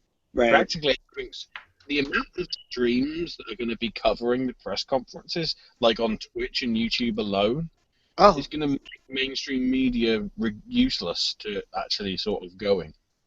Oh, okay, that's cool. Yeah, no, yeah, you could, if you're mainstream media, you could watch it on YouTube or Twitter streams and cover it that way. What do you think I'm doing next week? Yeah. Ashley, how much E3 coverage are we going to have on Pop? We'll do a preview, and then probably one big topic that comes out from the thing, because I'm doing a preview and review with Sticks and Flicks, because, yeah, that's amazingly coming back, despite, no popular demand, whatever. And then again, after that, you'll be back for the Oscars? No. I'm probably going to do it on a more weekly basis, because I actually want, press entry to EGX at my local place. We've proven that you can get press. No, yeah, but I need press for my other one, because that's my main proliferation. Mm. This one is just a secondary route that's been easier for me recently, because it's just easier to shoot out a 20-minute video than a 2.5-hour podcast. Speaking of press, you and me, Sir and Disney, we should get press passes for Halloween Horror Nights. It'd be awesome, but I not gonna happen. know if it would work out. Yeah, no, not gonna happen. No, it's wishful thinking though, because this is totally off topic, but I love Halloween Horror Nights, and tonight's Raw was boring, so. But Yes. But yeah, no, what was I gonna say? The media preview nights, those are so cool. When they have all the stuff set up. Oh yeah, I love those videos. So.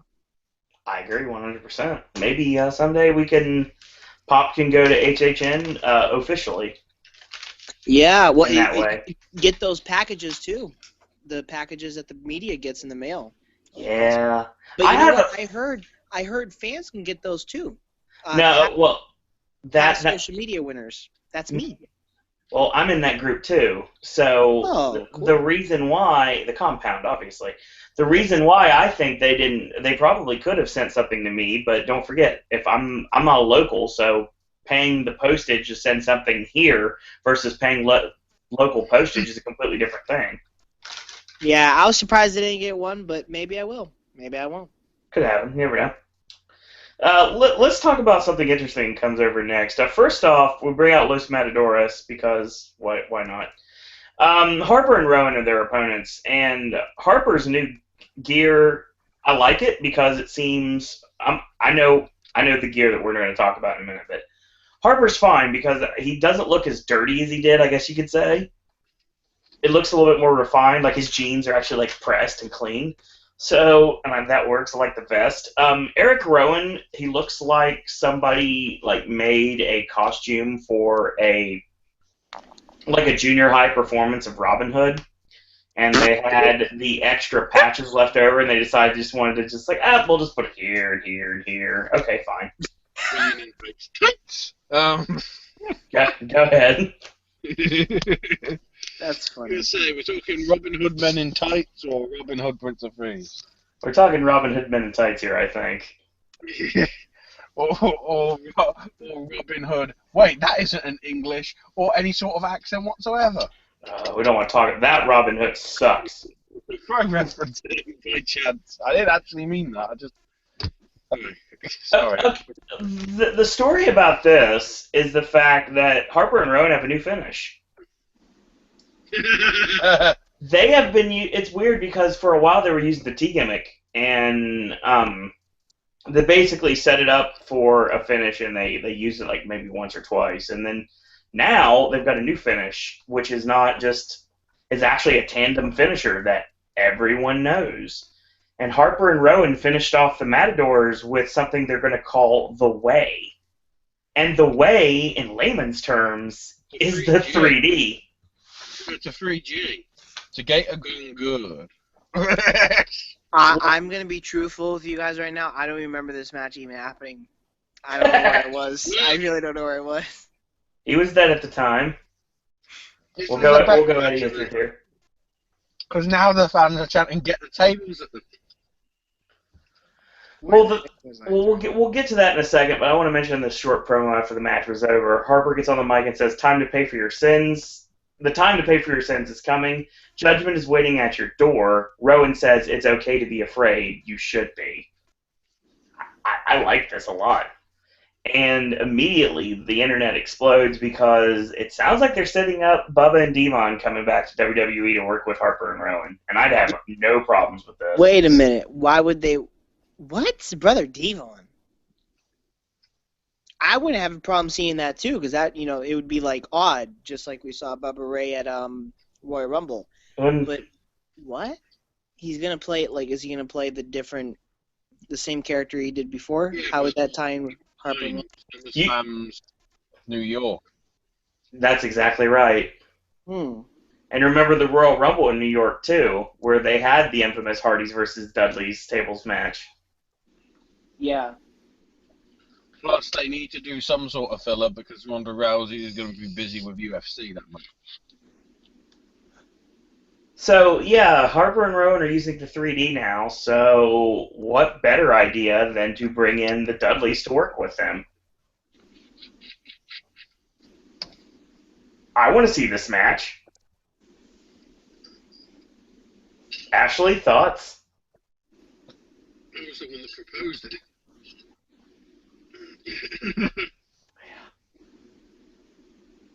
You got to get the titles on Harper and Rowan first. Yeah. Well, not necessarily. I mean, this could be a feud that's not for the titles, but you'd think if the Dudleys are coming back, they're going to be working for the titles. Like the Outlaws did. Don't forget, they got to run with the titles for a while.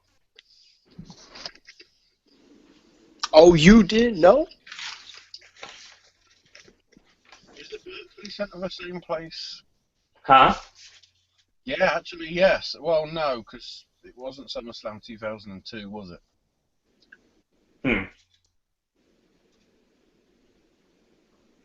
Because that was where SummerSlam 2002 was. No, that was That was the old Nassau venue. Okay. But it wasn't there. I'm trying to see if the Berkeley Center is. Basically, Harper and Rowan were putting all the tag teams on notice that they're back and they're going to be out for blood at this point, and they want the tag titles regardless. I like this. I like this a lot. I think it works really well. Now, Ashley and I talked about this off the podcast before, and it's something I'm sure a lot of people have brought up, but the fact that the Wyatt family should not have been split up. Oh, just check. Considering the very first event there was September the 8th, 2012. I don't think it's done any other previous SummerSlams. No. Most of the SummerSlams have been in California. True, but they say here that it's the 8th to have been in the NYC metropolitan area. There's been some SummerSlams at MSG. There was a SummerSlam in East Rutherford. I went to the SummerSlam in Pittsburgh. There was a SummerSlam in Cleveland. Cleveland rocks. Cleveland. So Big E and Titus O'Neil is up next. This was a short match. It was decent for what it was. Big E is referred to by Xavier Woods, or Consequences Creed, as the Minister of Mass. Everybody getting involved leads to the big ending for the 3 count. And here comes Roman Reigns, and we roll ECW style, roll right into the next match. Roman Reigns and Kofi Kingston. This match was actually really good.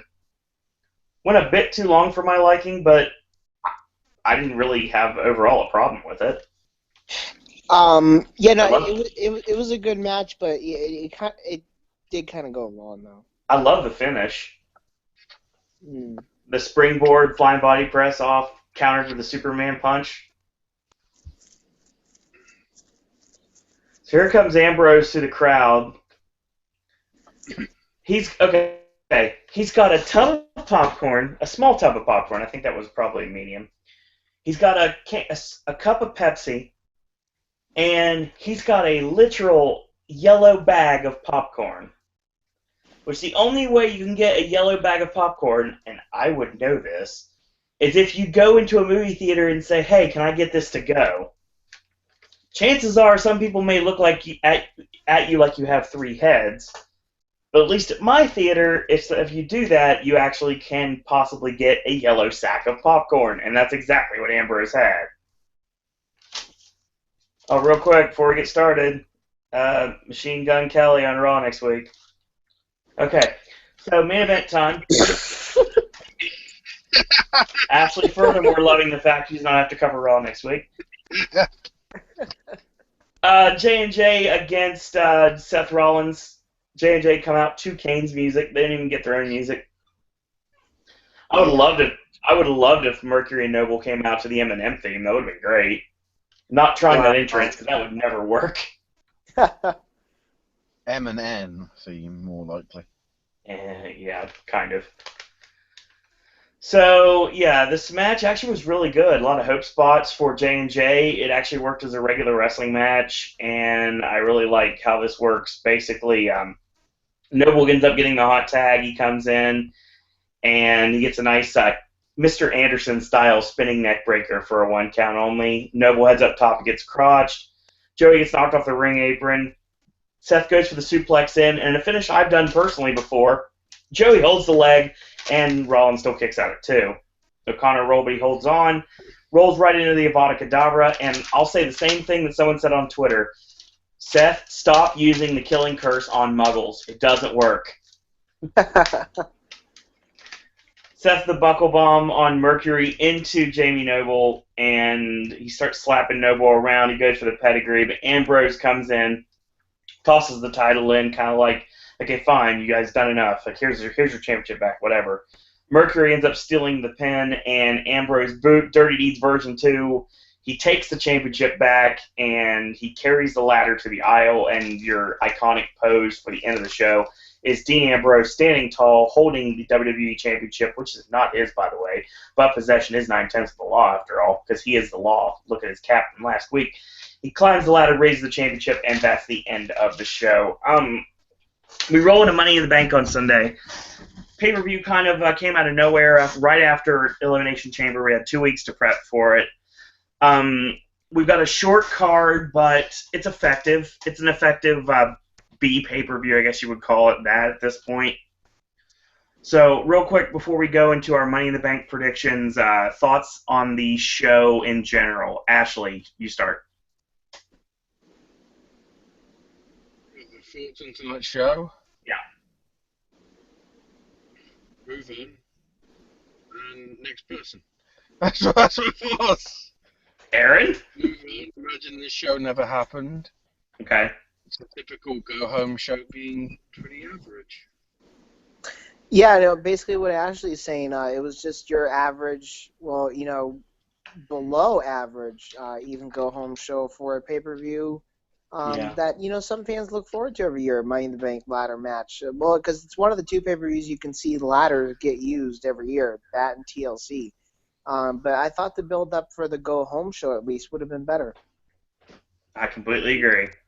I've got distracted by CM Punk basically telling Hogan to shut the fuck up or he'll wreck him.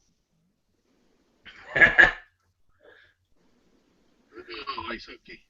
If you find a way to check out Neville and Owens, and I will say that you won't be upset if you check out Rollins against J&J. I thought that was decent.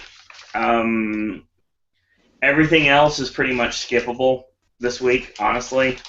Trying to see if there's anything else I'm missing. Roman and Kofi wasn't bad. If you can handle going through the whole match, great. But if you can, I understand. It was a long one, but it worked. It was a decent match. I enjoyed it. It was really awkward him going for the SOS and all the clotheslines that Roman hit during the match. I think that was one of the only moves he hit at one point in the match. Okay, let's talk Money in the Bank. This Sunday, live from the Nationwide Arena, the place that Pop started, literally, Columbus, Ohio. Like I said, hashtag get Owen to Money in the Bank. And hopefully that works out. If not, it'll be me and Aaron talking Money in the Bank at 11 p.m. on Sunday. Because if it does work out, I'll be talking about the podcast alone. Just kidding. If not, if it does happen, we may end up just doing a show on the afternoon on Monday, depending on schedules. So we might be able to just do a podcast about Money in the Bank on Monday if I do end up at the show, because it takes 2 hours to get back from Columbus if that happens. Right. So that may happen on Monday. So if I get to go, then you'll get a podcast on Monday. You'll get 2 podcasts on Monday because you get the Raw one on Monday, and it'll just be a double dose of me and Aaron. Right. I might try to see if I can get someone else to guest on the podcast on Monday. I can look into some people. There may be somebody else joining us. What you could do is actually, though, just do it live 2 hours after the show once you get back, just to prep you for July the 4th. No. That's okay. No. Let's talk about the show. We've got 7 matches listed right now. We've got 6 matches on the main card and 1 being a pre-show match. So, like we did last time, we're going to go through the card and we're going to give our predictions. So, we'll start with the kickoff match. R-Truth versus King Barrett. Ashley, you go first.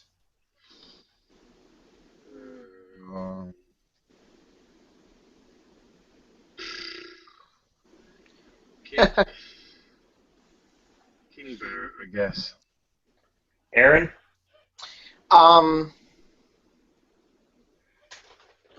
I blanked out for a second. It was No, what day is it, Aaron? No, it's Tuesday. Oh my goodness. No, like a Oh my goodness. Rockstar Spud in those Impact Wrestling promos. What day is it? You know what day it is? It's time to get pushed onto train tracks. We'll talk about that on Wednesday, thank you. We haven't even went there yet. We will, no worries. What did you ask me though? No, I don't want to talk about the pre-show match. King Barrett or R-Truth for the pre-show? Nope, just kidding, King Barrett. Yeah. Truth doesn't even know what day it is anymore and everything. He's doing the Spinal Tap thing, not sure where he is. So I think Barrett wins. He needs this win at this point. I know it's R-Truth, but any win would be a good thing for Barrett at this point. Yeah. Barrett in a sweep. Does that mean that R-Truth's turning it to 11? Yes. So we have the Divas Championship on the line. Nikki Bella defending against Paige. Ashley. I'm going to say Paige wins because it helped for her to have the belt when it actually comes to Tough Enough. Because, if a Bella's got the belt, we might as well just all commit suicide. Aaron. The Nikki Bella versus... How do you say her name? Naomi? It's Paige. Oh, it's Paige, not Naomi. Oh, where are you tonight? Paige, I think, is going to lose. Because every time I want one of my favorites to win, WWE turns it around and they give it to the champion. So Nikki Bella's going to retain. Winner of this match, go ahead. He's with camera. He's bribing police officers. That's why his mind isn't on them. Ooh. Paige. Don't deny it. Paige should win this match, but I'm gonna say right now I'm gonna go with WWE logic on this. Paige is. Nikki's not losing until she breaks AJ's record. Right or wrong, I'm pretty sure that's true. Ugh. You could just have Paige break the record, Somebody that actually isn't bad at wrestling. Yeah, don't get me wrong, Nikki's got better, but it's just, let's go with our next match. Intercontinental Champion Ryback defending against the Big Show. Ashley?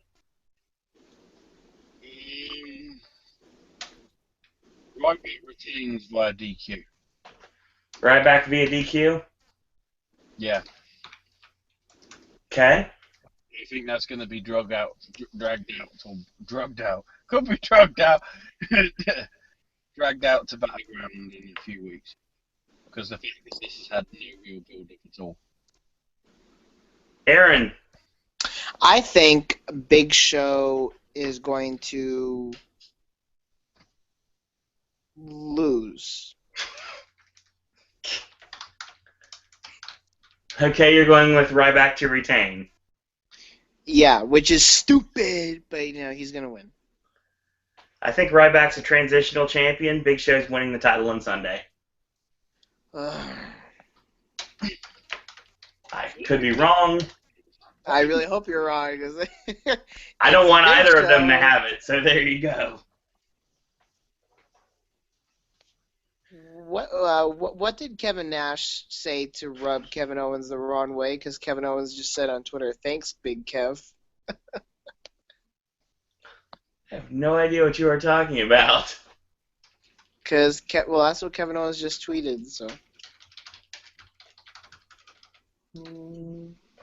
So now we've got WWE Tag Team Championships on the line. We have the New Day, with this time represented by Big E and Consequences Creed.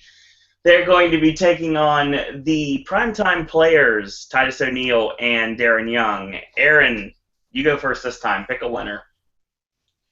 The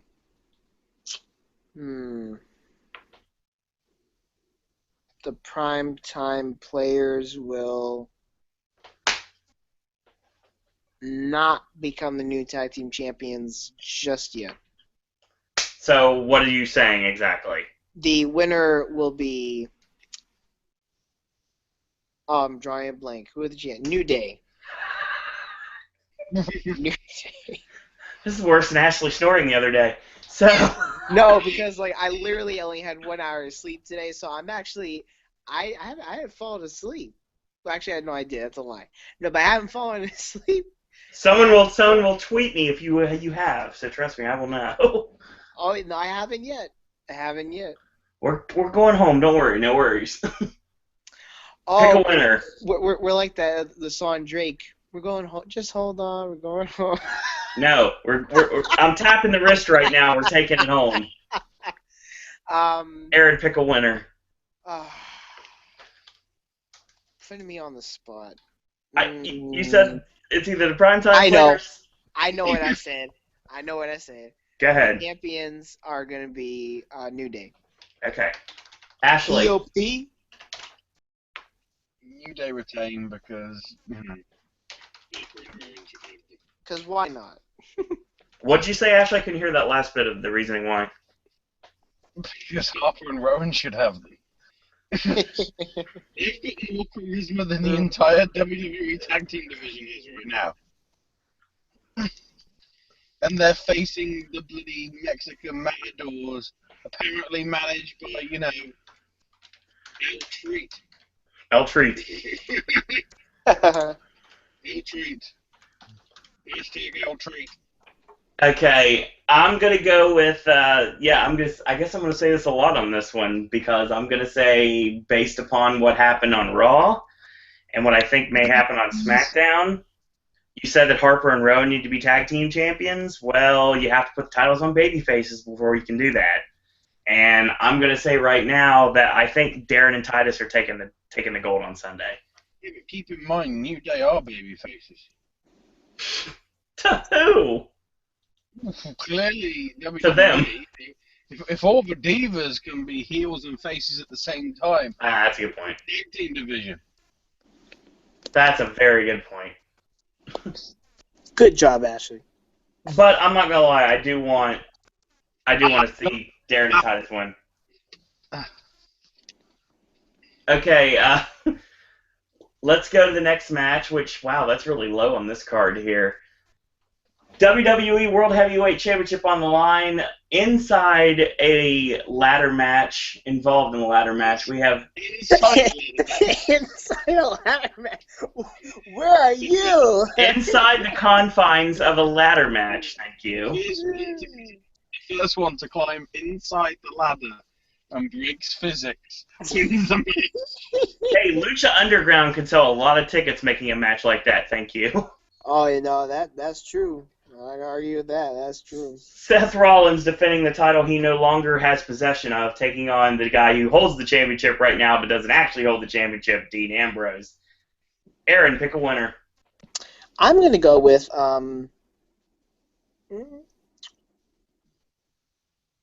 Seth Rollins. He's gonna find a way to retain.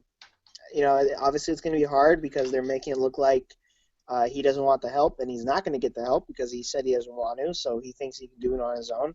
I think he will try to find a way on his own. The match show might steal the show. The match will steal the show. It's a specialty of Dean Ambrose's, I'm sure, because I never saw CZW. I can't stomach that sometimes.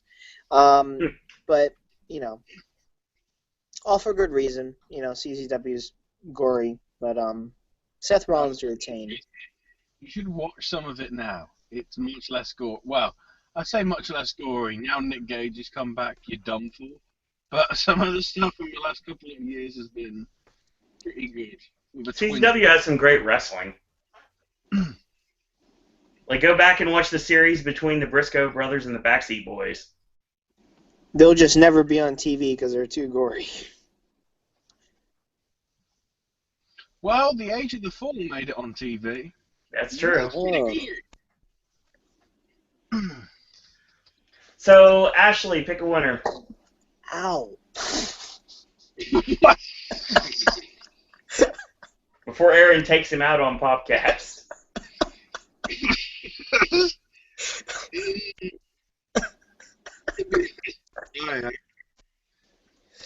Ooh. I think Seth's going to retain. Okay. And logically, somehow we have to explain how Lesnar's coming back, which I think the problem is they bring him back as like the authorities' puppet, despite the fact that how they screwed him over at Mania. You've got to find some way to bring him back, because obviously by the time the next show happens, which is Battleground like mid-July, that'll be after the whole Fall thing. So you've got to find some way to explain how he's going to be on the Tokyo show. All right. And I'm going to...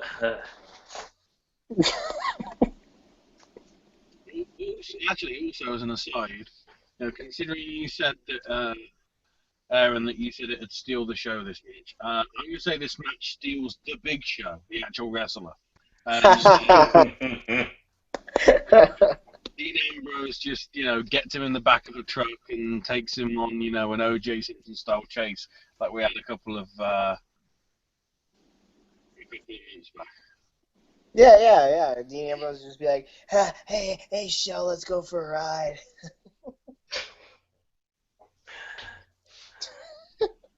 Not to catch you off guard, Owen, but to catch you off guard. So,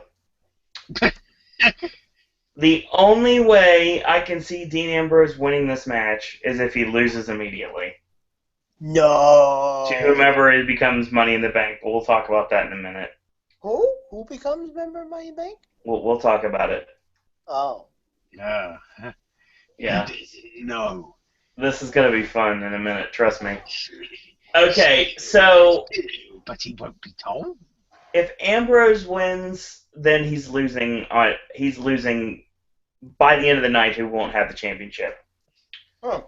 But I'm gonna go with Rollins to retain right now, because the other idea that I have, which I think I like a lot better, is not hinging on whether or not Rollins is still the champion. So I think it makes sense. Ambrose stands tall tonight. He'll probably stand tall on SmackDown in one form or another, and he loses on Sunday. So Seth retains. Yeah. So it's time. Side with your tongue out. Yeah, exactly. It's time. So it's time for your Money in the Bank ladder match. The winner will receive a WWE World Heavyweight Championship match at their choosing. You missed a match or something, or are we leaving that till last? It's actually listed first, so it's going to be the most important match. I don't title or not, I don't care. It's the match that everybody wants to watch for this show, so that's the reason it's going to be last. So we've got the Money in the Bank ladder match between Neville, Dolph Ziggler, Randy Orton, Kofi Kingston, Sheamus, Kane, and Roman Reigns. So we're going to go with Aaron on this one. Aaron, pick a winner.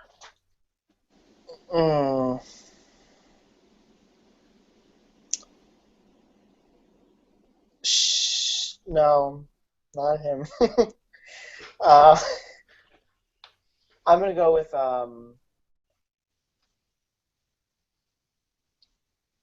It was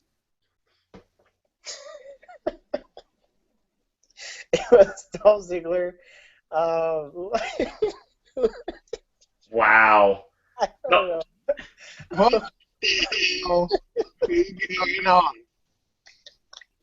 Dolph Ziggler, Neville, Randy Orton, Kofi Kingston, Sheamus, Kane, Roman Reigns. That's it. Roman Reigns. Will there be a cash-in of Money in the Bank at the end of the night? Yes. Okay. Well, Ashley. To explain that real quick, one of my friends thinks that Roman Reigns, I agreed with him. He said Roman Reigns could cash in on Dean Ambrose, and that's when he turns heel. Just be like, sorry, man, I gotta do it.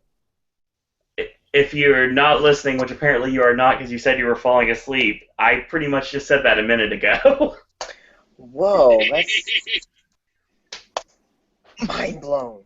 That's the way that I was leaning towards this, but I have a better way around it, and I'm going to go with that. Ashley, Yeah, who's winning Money in the Bank? You said it, though.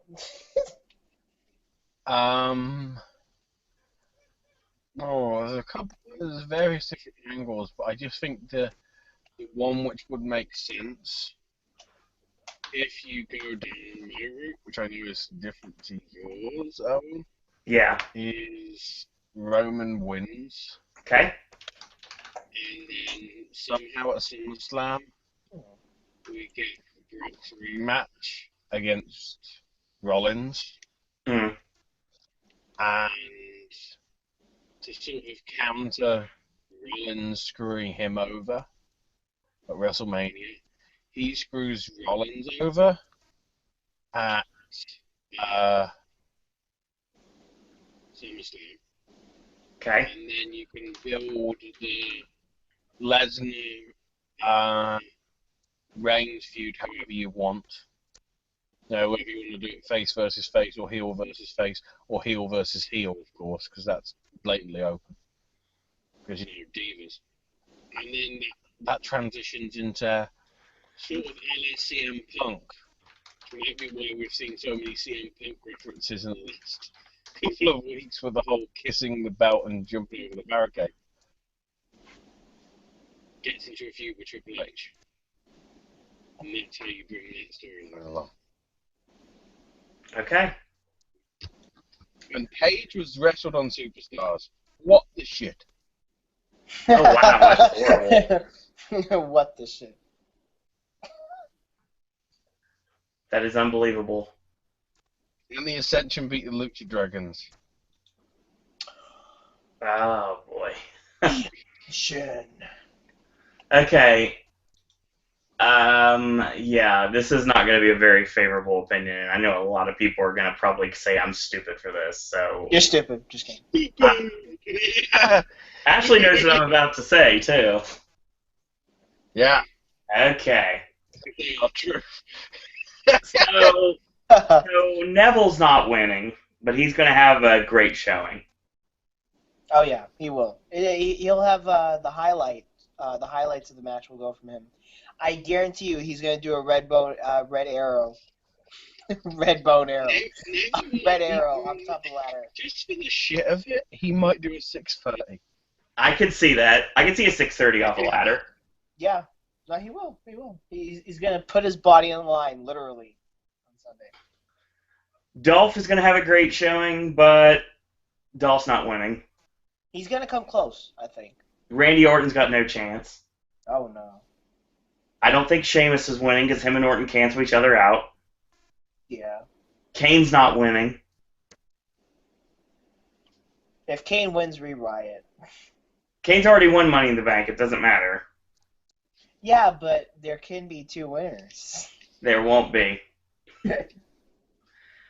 Okay, I'm just going to say it. I think you want to take a briefcase down at the same time. Roman Reigns won tonight. Wrestling logic dictates that there's a good possibility if you win on the go-home show, you may lose on the pay-per-view. Yeah, technically, Raw isn't the go-home show. Yeah, it is, because SmackDown doesn't really matter. Yeah, it does. Not really. After the preview Kevin did last week, yes. SmackDown does count, okay? It counts. It doesn't necessarily matter as much as Raw does. Oh yeah, no, I agree with you. Because a bigger audience is going to be watching on Monday night, without a doubt. So this is the last thing that most people will see. What you're trying to say is it's not freaking.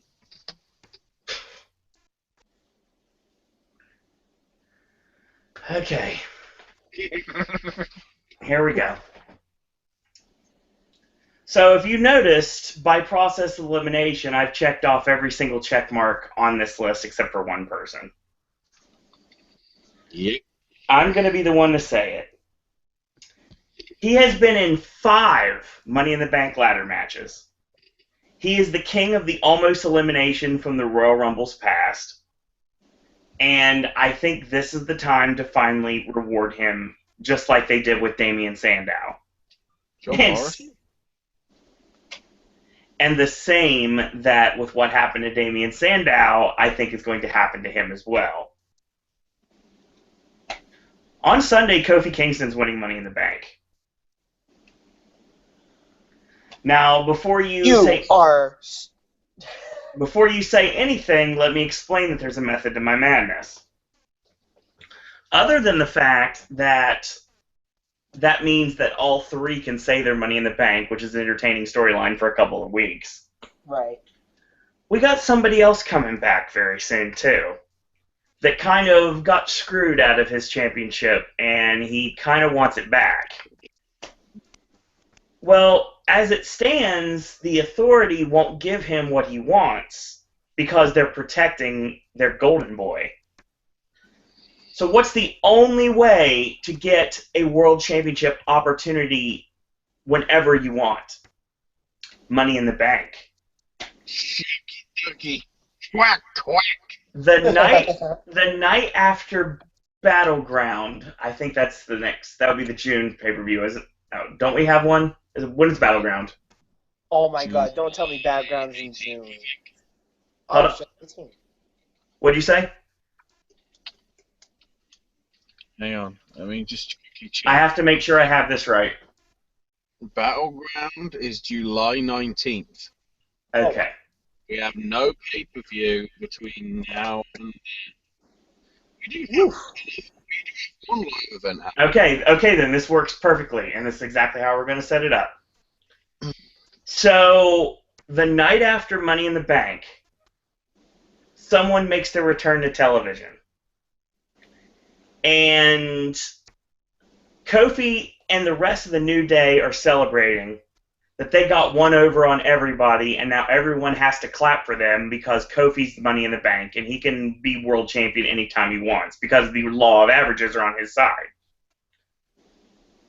Enter Paul Heyman. Heyman comes out and says, you know what? They're not going to give us another opportunity. We understand that. But we know how to take our opportunities. And apparently you do as well because you've got a briefcase. Well, my client wants that briefcase. So my client has targeted you. And if you look at your calendar, July 4th, you have a date with my client in Tokyo, Japan. And we want what is rightfully ours, and that is the World Heavyweight Championship. And the only way to do so is to go through Kofi Kingston. So the match that seemed like it makes no sense whatsoever for Japan is now for the Money in the Bank contract. Brock destroys Kofi, takes the briefcase, and cashes in on Seth Rollins at Battleground. That makes a lot of sense in the whole wide world. I'm using Halloween Horror Nights logic now. Wow.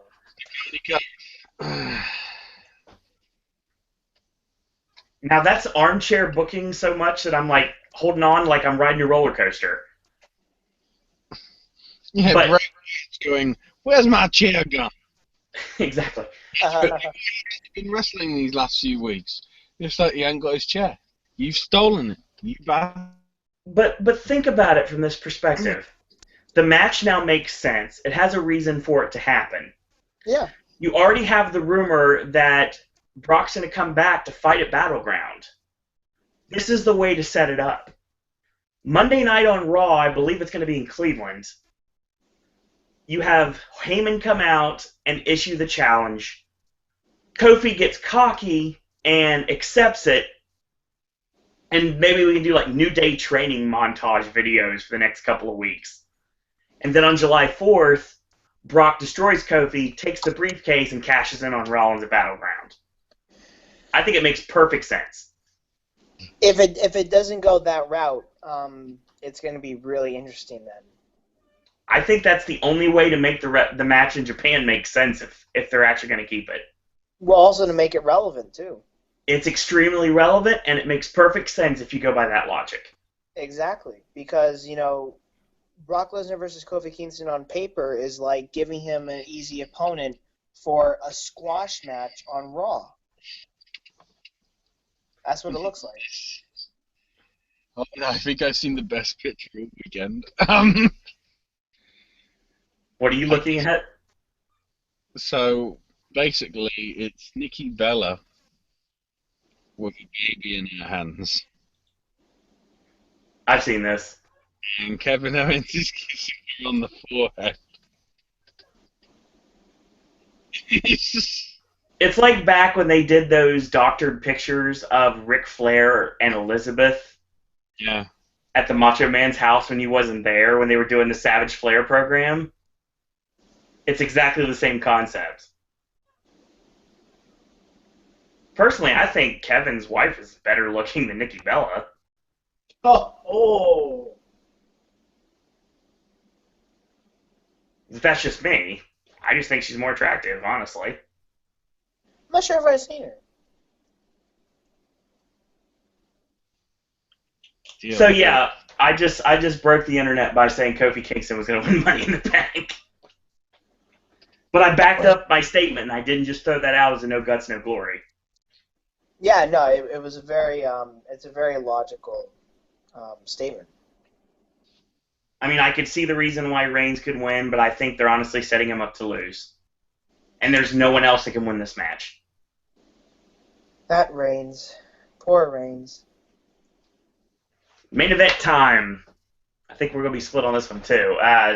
No championship on the line, but two champions doing battle for the second time. NXT champion Kevin Owens taking on United States champion John Cena. Aaron, pick a winner. John Cena, 1-1 grudge match at Battleground. Okay. Ashley.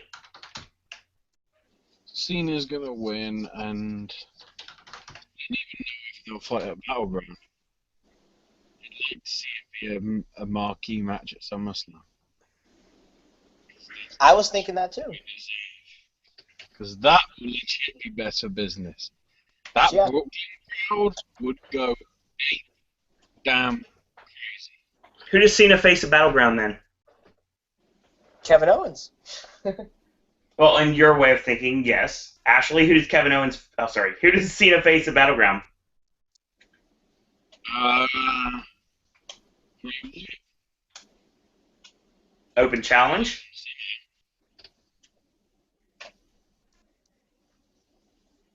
Open challenge at Battleground, maybe. whatever. Did you just say whatever? Uh,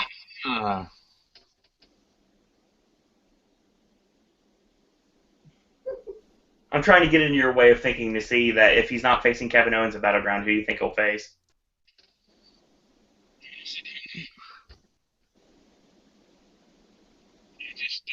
I don't want it to just be the trilogy ending at Battleground.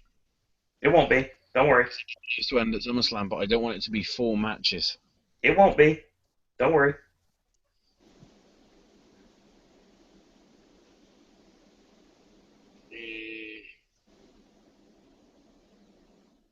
I don't know.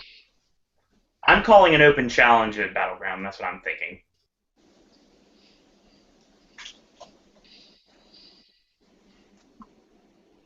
Of course, it'd be unlikely, but what if you had the NXT rematch at Battleground? After July 4th. That's a possibility. And then John Cena. Step up fully to the main roster. And the John Cena Open Challenge is accepted by the Great Khali.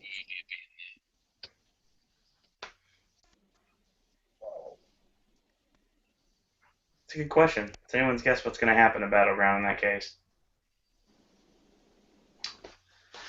Okay, so I have 2 wins for Cena, and I'm going to finish this off. Woohoo! Kevin Owens wins. Yeah. Thing is, having Owens lose right away, what's the point? See, the thing is, if you have him win 2 straight, Cena starts doubting his confidence. And then Battleground, he realizes that Owens doesn't want to face him anymore. And he has to goad him back into the ring. And they do title versus title at SummerSlam. Oh, whoa. I don't fight for just a prize, I fight for both prizes. If John Cena wins both titles, including the NXT at SummerSlam, we will riot. See, that's the thing, though. That's what you have to understand about this program. This program is not just done to give John Cena another win over somebody that he can't beat. Yeah, right. This program is designed to make Kevin Owens a cornerstone of the company for years to come. By using the most popular superstar, I know that's debatable, but the face of the company to do so. John Cena is going to give him the ultimate rub in this program. That's what I think. I agree, because he's done it in the matches and he's done it in the promos. And, if fans are still saying that that he's burying Kevin Owens, If anything, you can honestly have, even if you don't want to do title versus title, what you could possibly do is Owens reigns supreme. Owens even goes through Balor in Japan, which is what a lot of people thought was not going to happen. right. And Cena loses so much confidence that he can't beat Kevin Owens, he actually loses the U.S. title in an open challenge match before SummerSlam to build more heat to the match. So that way he loses to Owens the second time, then he lost the U.S. title, so then he's thinking like, oh, I lost everything, just like when I lost to The Rock. It's like, John, you're a loser, and there's nothing that's going to make me give you another match. True. I mean, we've seen it before, but true. Yeah, but everything in wrestling's been recycled a million times. I mean, that's just how it works. Yeah. Sadly. I mean, I know it's probably not a popular opinion. I know that a lot of people are probably going to say, "Oh, and you're crazy, and you're only saying this because you like Kevin Owens." Well, I think it's the right thing to do for business in the long run, honestly, especially if they're going to devote the time. And, honestly, if you really want to go in that direction, Ashley, who should take the U.S. title off Cena?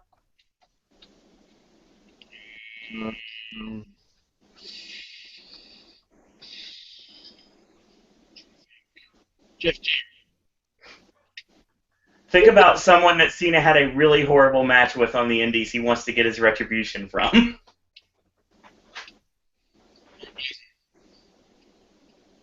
He loses the U.S. title to Samoa Joe. What? So yeah, there's a lot of different directions you can go with this, but I think that the Owens-Cena program is designed to get Kevin Owens over, even more so than he already is, and it's going to make him a top member of the roster, a top star in the company. I mean, they're going to bet the farm on Kevin Owens here, and they're not going to not get back their investment. And I think it makes sense. It really does. Because this is the time in John Cena's career that he's basically putting people over. That's his role right now in the company, is to put people over. Utilize his star power and his name recognition to get over the next generation.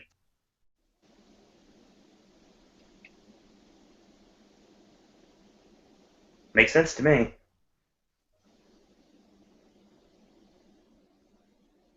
Ashley, thoughts? It's a proposition. What'd you say? I couldn't hear what you said. You kind of cut out there.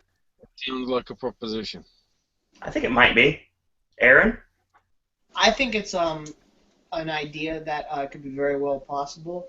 And, you know, matches with a lot on the line, like the one you mentioned that could happen at SummerSlam, the title versus title, those are always big, hyped-up matches. So I think for that reason, I would like to see it happen, you know, because I think fans would riot if Cena took away the NXT Championship. Imagine him showing up in Full Sail, what kind of reaction he would get with holding that title. I think for his safety, he would never show up at Full Sail with that title. But I like the idea. You know, I'm already sold on John Cena versus Kevin Owens. You know, Kevin Owens debuted and walked out and accepted the U.S. title challenge. Yeah. But honestly, though, if we're going to go in your guys' path, and we're going to go, and if you guys are solid with Cena winning on Sunday, then what would happen there would be Kevin Owens would start to doubt himself, and he'd slip up, and he'd lose the NXT title to Finn Balor, and that's why he wants to go back after Cena in the U.S. title. That's the direction that would go if Cena wins on Sunday. Oh, okay. But I still think Owens is winning on Sunday. I could be wrong, but I mean, I wasn't wrong this time, and I went against most people here, so I'm going to do it again. 2 wins in a row for Owens. John Cena, kids are going to cry. Yeah, probably. That Columbus crowd loves John Cena, I can tell you that for a fact, so. As Kevin Owens likes to make kids cry. As we see the wonderful Instagram pictures of him taking his son to the Magic Kingdom. I know. Which I love so much. Hashtag Fast Pass Owens Fast Pass. uh, So that's the fun thing about this is when we agree, we can all say why we agree. When we disagree, we can say why we disagree. Like, all of us have a different reason for picking what we did. right. So. Exactly. It remains to be seen on Sunday exactly what's going to come your way. And for us personally, whether we're going to be doing a podcast on 11 o'clock on Sunday night or we're going to be doing one in the afternoon on Monday and then doing a Raw Popcast normal time 11:30 on Monday night. It just kind of depends on the situation. So we'll see what happens with that. I'll keep everyone knowing what's going on my Twitter. So we'll talk about that later. So that's what we have for this week here on the Popcast. Thank you guys and girls out there for joining us. And we totally appreciate what you guys have come and made this with just 3 guys talking about wrestling. You guys really enjoy listening to this. So thank you again for your patronage, and we totally appreciate you continuing to watch week in and week out. Whether it's WWE or whether it's going to end up being TNA or NXT, I promise you the next takeover we do will not have the Google Hangouts issue that we had last time. You want a 3-hour podcast, you will get a 3-hour podcast, not an abbreviated, and I do mean really abbreviated, hour and 47-minute podcast. So, real quick. You can have a 3-hour podcast anyway. Yeah, we Go 8 hours if you really wanted to, but I mean, that's another story altogether. We're not Chris Hero. So, Yeah. hey, he did a great thing by wrestling for charity, so I'm proud. That's an awesome thing for him to do. I still don't know how many falls he won in that match. I don't know. I actually haven't got a chance to check on it yet. I need to check on it later. Ironic if that match actually went 2.5 hours. It was a 2.5 hour draw. I'd rather watch that than watch Raw. Yep.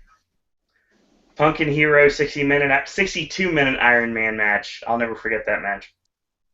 Whoa, 62-minute Iron Man match. Yes. The 60 was too short. Exactly. So that is your podcast for this week. You can join us next week. Ashley will be taking a sabbatical for the week, and he is going to deal with E3 memes, and he will be covering that for his 6th. E3 memes as well as E3 memes, yes. Do you mean EC3? No, we'll talk about him on Wednesday. Oh. So he will be covering E3 for his Sticks and Flicks podcast, which is going to be returning on the SNS Radio Network in the very, very near future. He's told me he's going to start doing those a little bit more regularly, so that should be something for you guys to look forward to. Check that out at the SNS Radio Network. And while you're there, also check out the whole indie show. Ashley does a weekly independent wrestling podcast with Sandro, and it's really good, so check it out. Ashley, you want to give a preview of what we're going to be getting this week? Stuff that happened this week and stuff that's happening this weekend. Because I can't do a review when E3 is coming up. I only have so much time before I go, I want to see this. And real quick, Ashley will be back with us on Gaming with Ash on Saturday. He will be doing a preview, and we're going to be talking a lot of games, obviously, on I Saturdays. need to find some sort of weird angle to do it rather than go the traditional route. Yeah, quite a bizarre video this past week. Go check that out. It's interesting. Please be me, Aaron, you've seen that intro now. Yeah, first off, you need to read the description and then go into it. Or even just watch it before you read the description. It's even better that way. So, yeah, check that out. The more you guys talk about it, the more I want to see it. So, yeah, man. Supply and demand. You gotta build it. Gotta build the love for it. Yeah. After this video is done, I want to hear Aaron's reaction to it. Yeah. God. Definitely have to watch it. So, yeah, that's what we've got for this week. And stay tuned, because obviously if you did not catch this live, you're going to be listening on the archive right now, and that means that tomorrow we're going to be talking NXT and Impact, the past week of NXT and Impact that shocked the internet when James Storm tried to kill Mickie James. We'll talk about that later. And also this Wednesday, 7 p.m. Eastern Standard Time, Aaron will be joining myself, along with Tristan and Alex and Vic and Aaron from the Horror Night Updaters. We're going to be talking all things Universal Parks and Resorts. We're going to talk about Hollywood, Orlando, and Japan, as well as Singapore. We're going to be talking everything from the closure of NBA City all the way to Volcano Bay, the 25th anniversary, as well as Hello Kitty coming to Universal this year. So we got all that still coming your way. Halloween Horror Nights news coming very soon. John Murdy basically cryptically said that we're going to be getting an announcement from Hollywood before this week is through. Curious to see where that's going to come. And Orlando announcement coming up very soon. Gaming with Ash returns next Saturday. And, of course, we have Sip and Snack on Thursday. Going to be covering some energy drinks here. Friday, AJ's movie reviews tackles Jurassic World and possibly some limited releases. The biggest versus... Please tell me AJ sees that FIFA film, because that could be in the 10 worst films of the year. We'll see. So, real quick, obviously, the Versus for this Sunday is your 2-year anniversary of Versus, and we've come a long way since AJ used his laptop to show the cover of Oz the Great and Powerful for the first Versus against the Wizard of Oz. And yes, we are doing a epic, and I do mean epic Versus. Your cryptic comment is Galaxy, and that's coming your way on Sunday. That night will also be...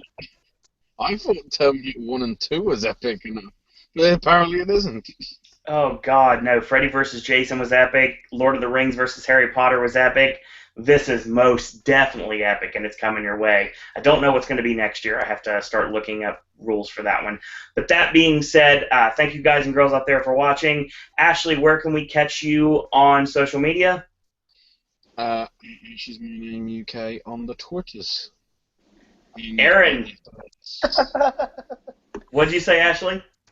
At SNS_sticks, even though I haven't used that in about 17 million years. So you probably have like 17 million messages from people. It's like, dude.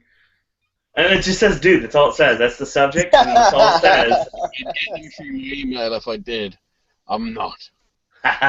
Aaron, give your plethora of social media. Yeah, I speed right through it, right? You know, 'cause You do. It's all programmed in my head.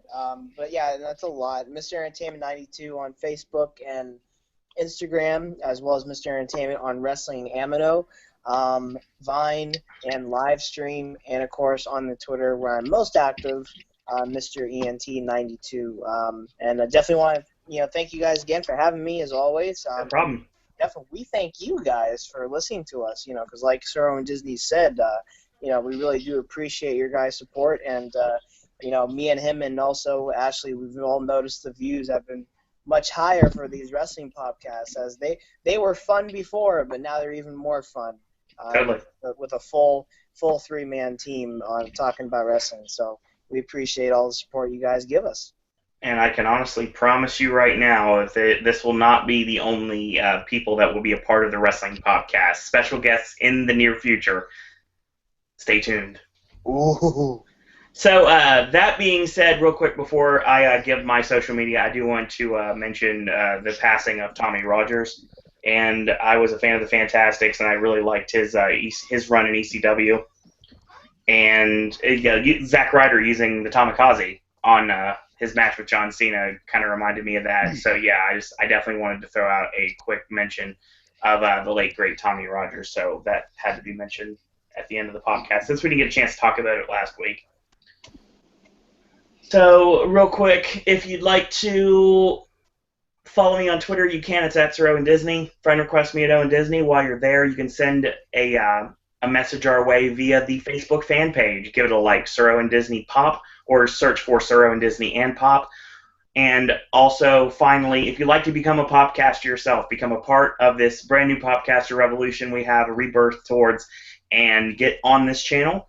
If you have ideas for Sip and Snack or Versus or the Vlog of Randomness, which is on sabbatical, but it will be returning sooner rather than later. Have trip questions you want to ask about Disney, Universal, or Halloween Horror Nights. If you want to talk about random things, you want to ask me questions I can't answer on here for good reason. Or if you are a wrestling or theme park podcast, and I know a couple of you have got at me, and I totally appreciate that, and you'd like to have Sir Owen Disney a part of your project and a part of your show, then you can send me an email, sirowendisney@gmail.com. So in the meantime, I want to thank you guys and girls out there for watching. Once more, another WWE Raw Popcast is in the books. Join us for the Universal Popcast, Universal Parks and Resorts Popcast on Wednesday. Use the hashtag UniPopcast if you want to tweet any of the questions for the podcast. UniPopcast. And you can do that. Also, you can, in the description bar of the video, it'll also tell you the Twitter accounts of everyone that's going to be a part of the podcast. You can just tweet any of us. So you can tweet Tristan or either one of the Aarons, either HNU Aaron or Mr. Entertainment Aaron. You can tweet Alex. You can tweet James. He's going to be a part of the podcast as well. Or you can tweet myself. So we will all be talking Universal, as well as Vic from Vic. You can tweet him as well. So yeah. All that information will be in the description bar of the video on Wednesday. And that archive will be up on Thursday with a brand new Sip and Snack. So thank you guys and girls out there for watching. Once again, Ashley, thank you for being my partner in crime here on these podcasts. If this is a crime, I'm totally innocent. And Aaron, thank you for joining these podcasts and becoming a very integral part of them now. Very appreciated.